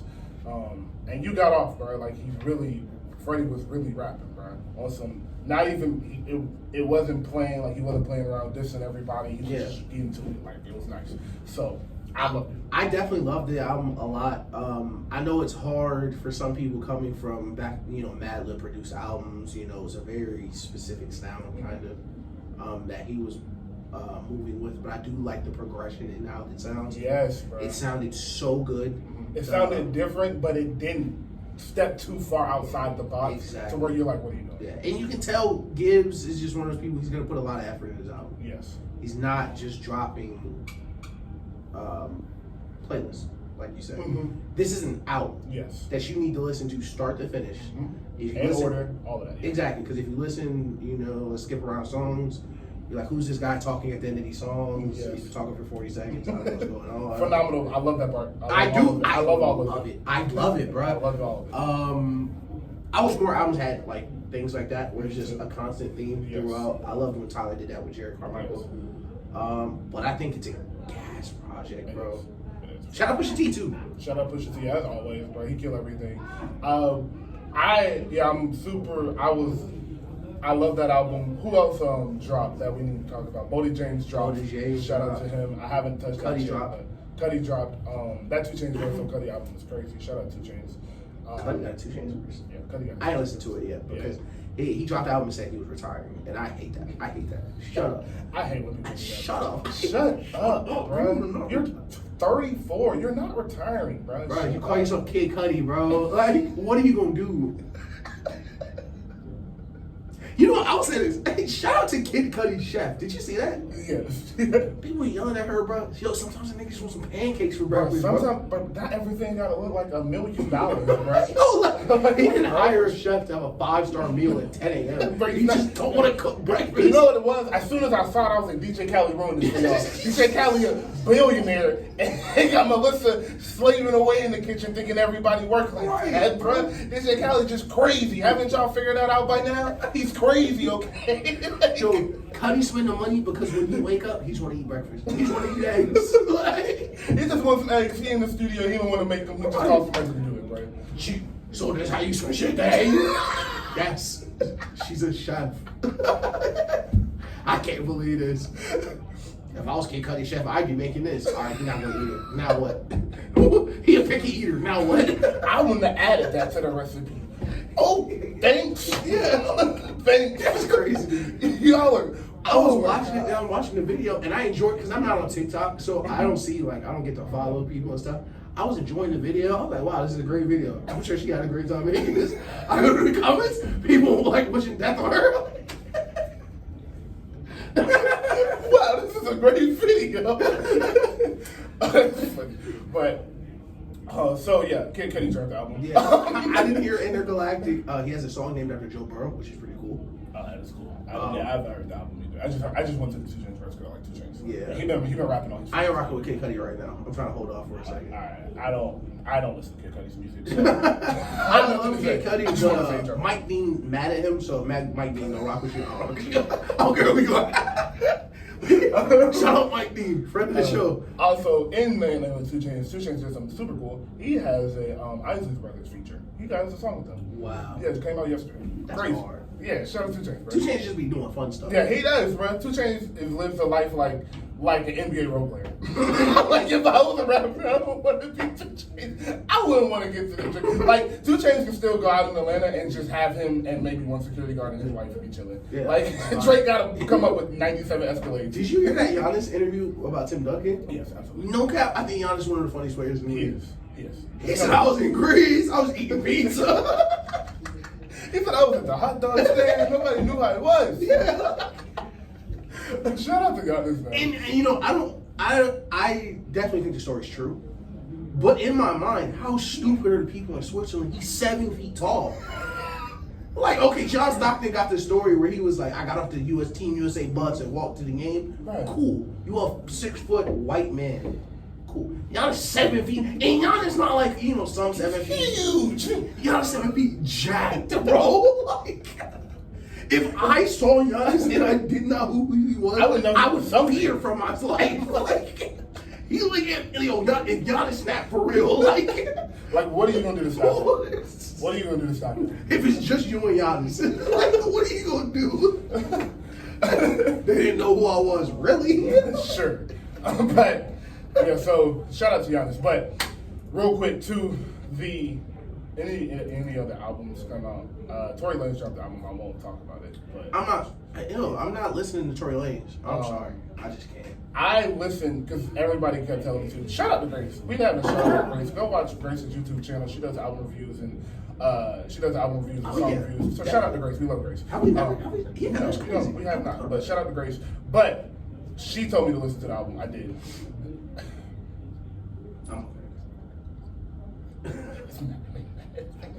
But we will skip it. We will skip it.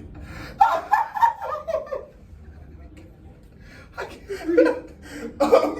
But we will skip that and jump back to the last topic of the day. We will close out with everybody loves to talk about the Lakers because I actually want to talk about them. So before I say anything about what I feel, what are your predictions before we break down anything? I think they'll make the playoffs. I think they'll be playing right above the play-in, depending on how many games LeBron and AD end up playing. Okay. I think AD coming back is going to save so much of the defense, just because like him being able to play free safety make up for a lot of people's mistakes. Yes. But LeBron's worth $1 billion. Yes. So those may not be mistakes.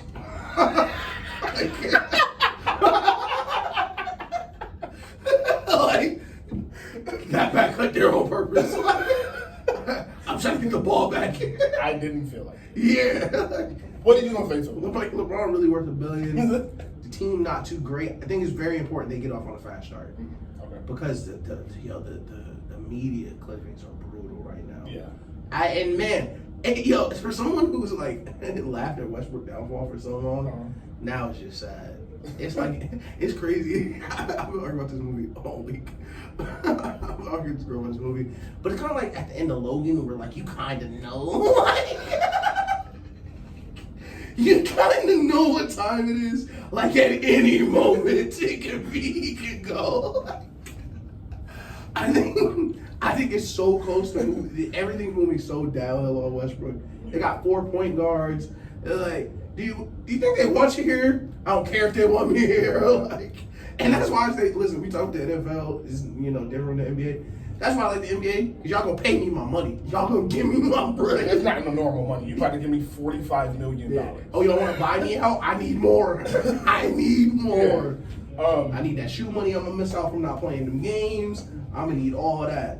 So, all right. So I'm going to give my realistic expectations of the Lakers, and then I'm going to give this is the most perfect Lakers season you could have possibly had expectations. My realistic expectations is they will be a 6 to 8 seed. Right. They'll definitely. I don't think they miss a playoff or nothing like that. I think they'll be a 6 to 8 seed. I think Anthony Davis plays 55 to 65 games. Yep. Bron plays 60 to 70. Russ is the factor in this that he plays about 78 games, something around there. Mm-hmm. And I think the reason they do have a better season than last year is the effort. I think Bron is not included in this. I think the effort in every game that the Stars play in, when they play the Hornets and Bron and AD out, it won't be the best. But when it matters, Darvin Ham will have them buying in. That is what's going to make it important.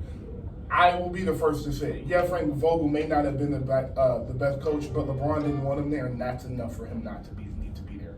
Another thing, that's a great reason for you not to be there. That's a great reason. Another thing, Darvin Ham. You know what? Hold on. I wasn't going there. I just thought about this. You know what I realized? Sorry, LeBron doesn't like white coaches. Mike Brown was his coach in Cleveland. He never said nothing about him. He got to Cleveland again. David Blatt was here. He had an issue. He had an issue with Eric Spoelstra. He had an issue with Frank Vogel. Didn't have an issue with Tyronn Lue. Loves Darvin Ham. Hey, I'm noticing a pattern. But anyway. You know what? Good. I completely understand. The only reason I thought of that was because I was about to say Darvin Ham is a black coach. Yeah. That means something, especially when you have those personalities in that locker room. Sure. You can talk to them a different way than Frank Vogel will not be able to. So, I think Patrick Beverly said something funny. He said, "Y'all asking how they gonna benefit from playing with me? They gonna benefit from me playing with them. They gonna benefit playing with me. I made the playoffs last year." That type of mentality is going to help them in that locker room because Patrick Beverly is going to talk to AD how people need to talk to him. Braun got $1 billion. He's not going to talk to you because you're his best friend, so he don't really care that much. And Patrick Beverly's not here to play around no more. And what was the biggest problem we talked about last year? Especially we talked about it on here. A lot of people didn't talk about this side. Fam, they just didn't care. They just didn't care, bro. Yes. Teams would get up 15, they'd be like, "Oh, we stink." We said this all year. It was like they get down 20 and LeBron would start putting on the show. Yeah. Bye, man. Bucket. Y'all get your money's worth out of Watch this. And it was a great time. Yo, crazy highlights. He has a crazy highlight. If you just watched Braun highlights from last year, you think he won a championship. You think they won a championship. But so to that point, I think because on the defense end they'll buy in, and like I said, 6 to 8 seed, and I think this is where if everything goes perfectly comes in. Yeah. If AD's injuries are my foot kind of hurts, I'm sitting out a couple games just to make sure I'm okay, Right. and everybody comes into the playoffs healthy, I think we get a Warriors-Lakers Western Conference Finals. I think they're that good. Oh. Just because of their defense. That is the only reason I feel this way. But maybe if they see Minnesota, no. Yeah. They see the Clippers, I don't know. But I think they can beat I think they could definitely beat. Yeah, I think because, bro, at the end of the day, you have LeBron and Anthony Davis. Only 7 people play in the playoffs.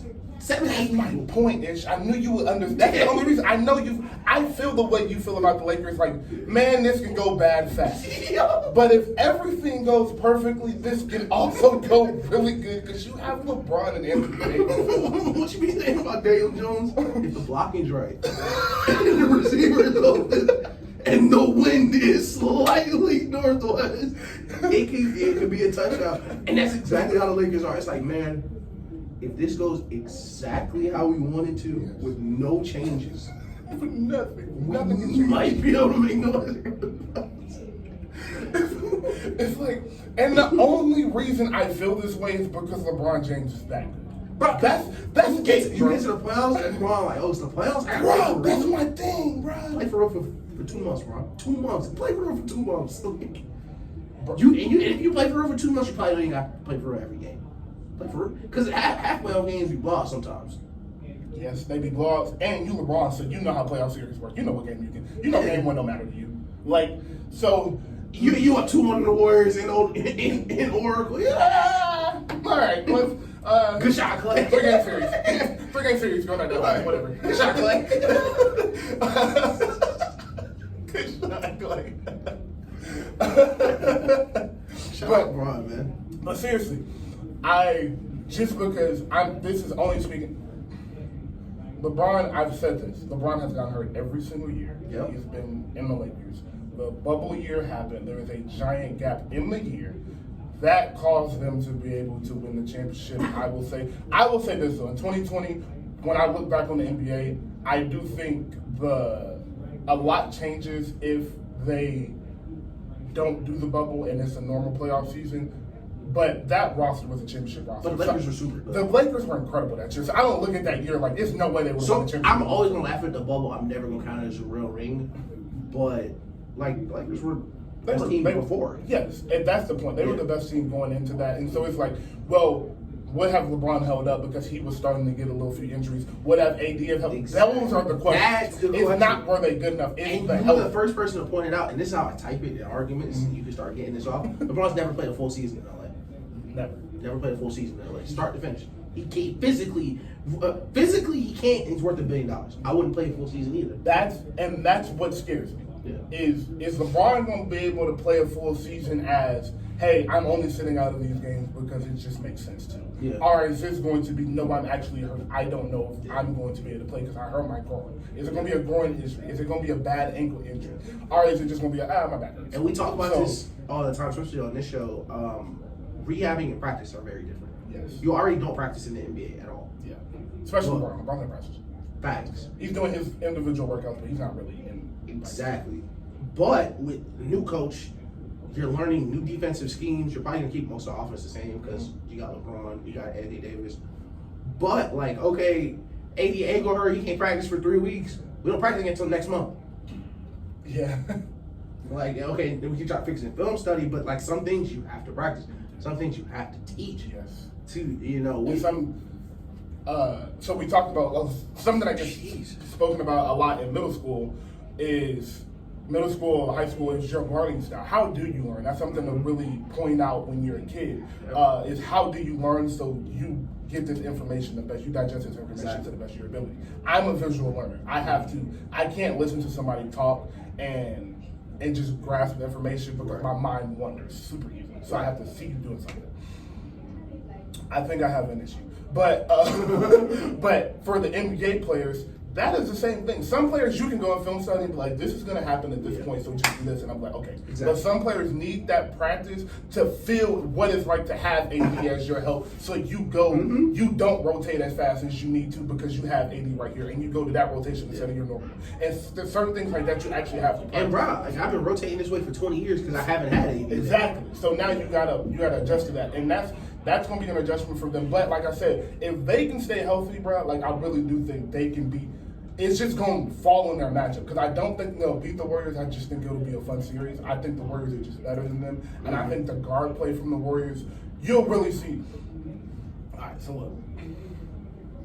Yeah, Steph was cooking last year, but let him gotta go play Braun for 5. No, that. Let them gotta go see each other for 5. That's why I want that series so bad. I need that series. I need that series. Series. I don't even care who wins. I'm the biggest Steph fan in the world. You did what I needed you to do. You won that for a championship. After that, I don't care what happens with Steph Curry. He won that for a championship. I need to see them go for 5. What Tyreek say to Eli Apple? I owe you, boy. I know Steph needs ever since Braun is one of the funniest people all time. Say, yo, I couldn't even see the rim. I shot at the middle. The minute he said that, I know something in Steph's head just snapped, bro. I couldn't even touch in his face. Braun is a comedian, bro. Dog, he's a showman of the highest order. Of the highest degree, bro. Shout out to Braun, and he got $1 billion. And he's also worth $1 billion. We need $1 billion counter to see him until we say that about Braun. That one's in June. But it's like how some people be hard hat guys. Braun's $1 billion guy.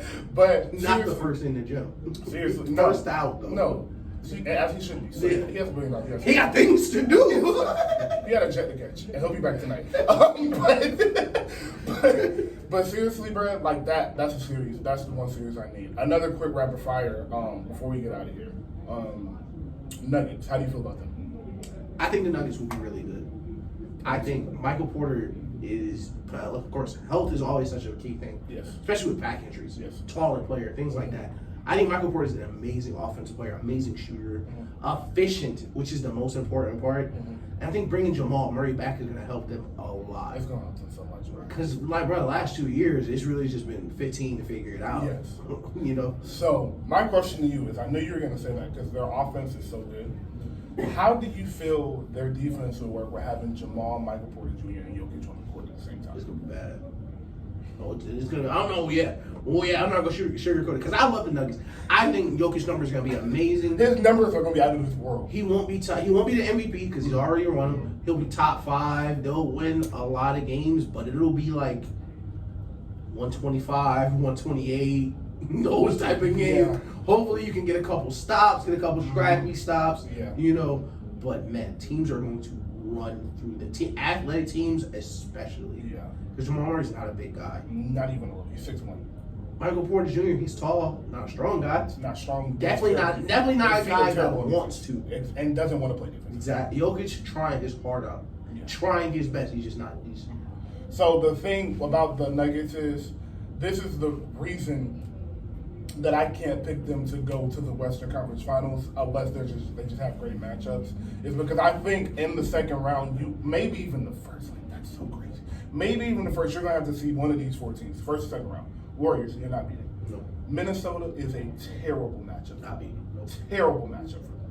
The Lakers. I hate to see Ed Edwards turn that corner way. Okay, a healthy Lakers team that is gelling and has gotten to the point we just mentioned they need to get to. You're not beating them.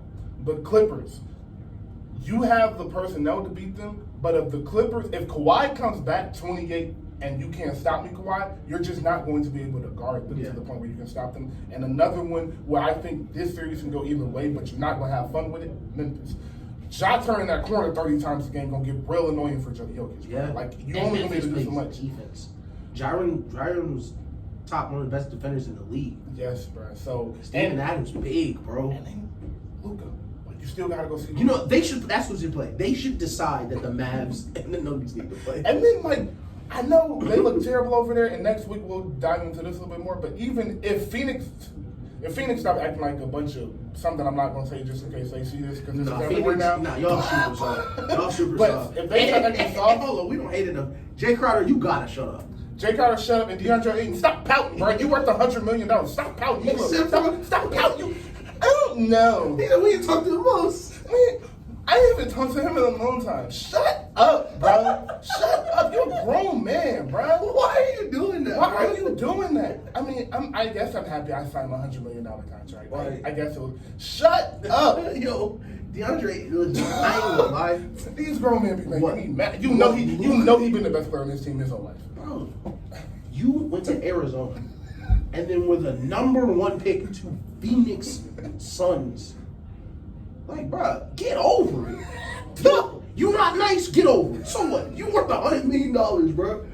Man, y'all got to the finals and lost. So what? You lost to Giannis. Like, yo, what Luka did to them is that might be his most impressive feat. They gonna talk about that like the Celtics talk about being Braun in their prime.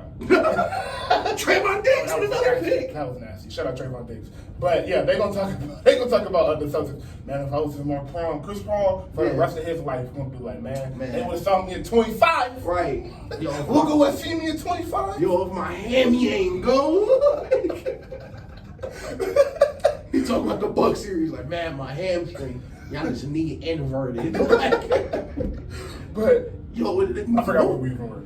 I don't know. But Chris Paul's demise was so funny. They was like, you know what? I'm gonna push him left. Bro, what a crazy concept for him. Hey, make him go left. Yeah. I know we're in the finals, but I'm serious. Yeah. Like, just make him go left. I promise. Full court press. Full court press and make him go left. Okay. Who else do we have to shout out? Shout out Drew Holiday. Shout out Marcus Smart. We didn't talk about Celtics. Shout out the Celtics. Shout out the Celtics. We will get into that next week. Before we go, let's nerd out. Wolverine, Deadpool. How do you feel? Man, listen, bro. In 2 weeks, they've announced a Wolverine game and movie. This gonna be crazy. It's gonna be crazy.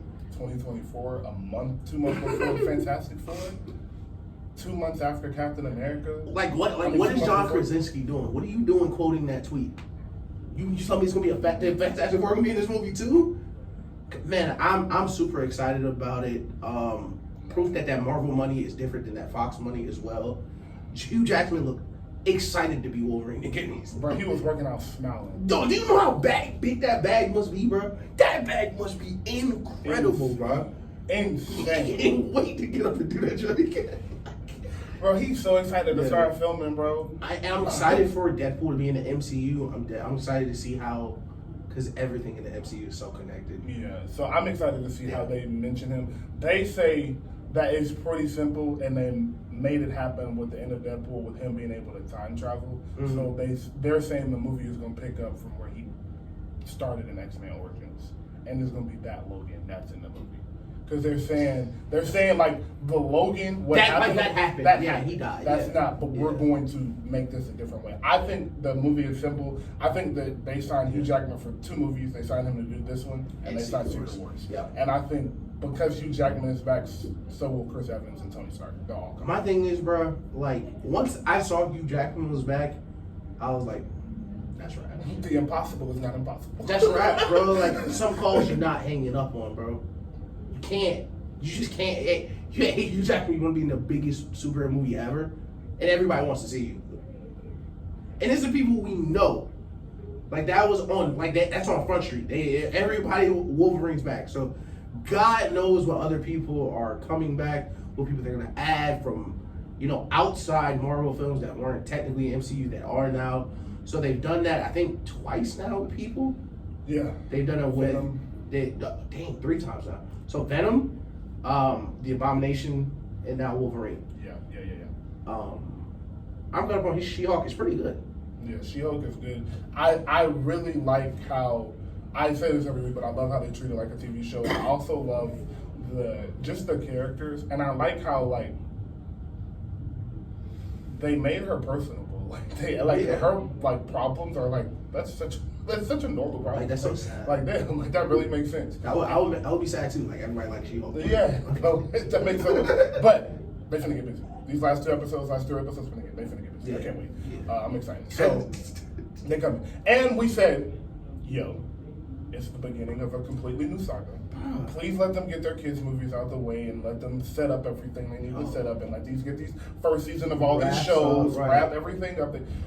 It's coming, and we were right. Like that Deadpool announcement made my entire week. I was like, yo, what do you? Because I love Wolverine. Wolverine's my favorite hero.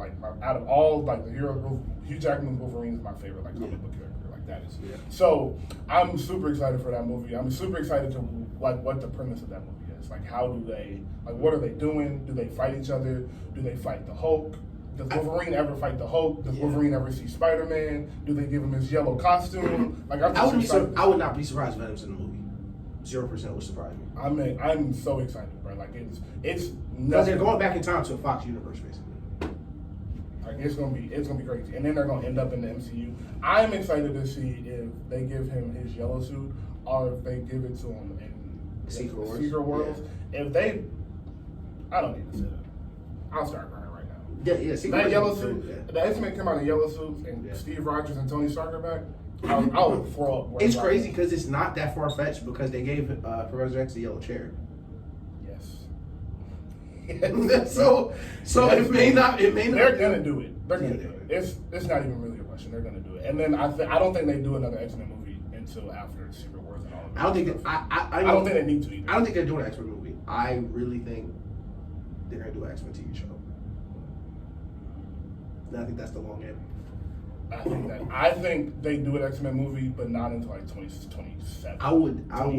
I think a TV show from X-Men characters comes before anything. I think a show on the school would be so crazy. Good. And you can do the little characters people know are younger versions of them because you can set it back in the 90s or something like that and explain why they're in hiding. Exactly. It's a lot, but Marvel's in the bag. They up 30. They up 30. It's so unfair, bro. What is Black Panther comes out next month, so a month away from that. It's 2 hours. 2 hours and 47 minutes. They got a lot to explain. I think they really did Chadwick justice in explaining everything and really being delicate with that. So that probably takes up 30 minutes. How do you feel about them not recasting? I don't think they should have. Yeah, but what are y'all talking about? I think letting them come up with something for this to explain why he is, and then just giving somebody else the mantle of Black Panther makes way more sense than saying, "Hey, we're just gonna make Black Panther another actor." That's because he embodied that character so well. I don't think anybody in Hollywood even wanted to take. It was too good because who's gonna do it? Yeah. Okay, if y'all want Black Panther that bad because he's that good of a character that someone else is gonna take up this role, who's gonna do it? Who will step up to the plate? Yeah. What young black actor is gonna try to do that? Because he did it perfectly. In several movies. Perfectly. And it wasn't that was, his first you know, can he do it? Like how Tom Holland was Yeah. Spider-Man, Mhm. like a newer guy. He was proven in everything. Fam, that was Jackie That Robinson. was Jackie Robinson. That was James Brown. That was James Brown, bro. Like he's cold. He's cold. Like he do this, Rest bro. in peace to bro, man. And rest in peace, bro. I was watching Infinity War the other day, bro. Like, so good, such a great actor. He is, bro. And He killed that guy. He was such a good side character for the movies, bro. Yeah. He really is. He really is. Yeah. I'm excited to see where they go with that. Though. I'm excited for that Black Panther movie. But 2024, Thunderbolts, Captain America, Fantastic Four, and Deadpool is crazy. That's crazy.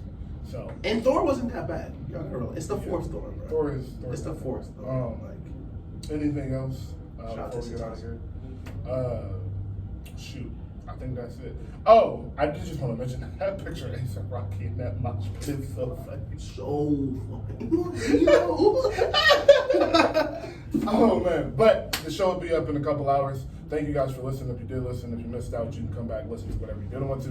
Be up on YouTube in a couple hours as well. Love y'all. Y'all be safe. Let people get over in traffic and stop blowing your horn before you get killed. We're in the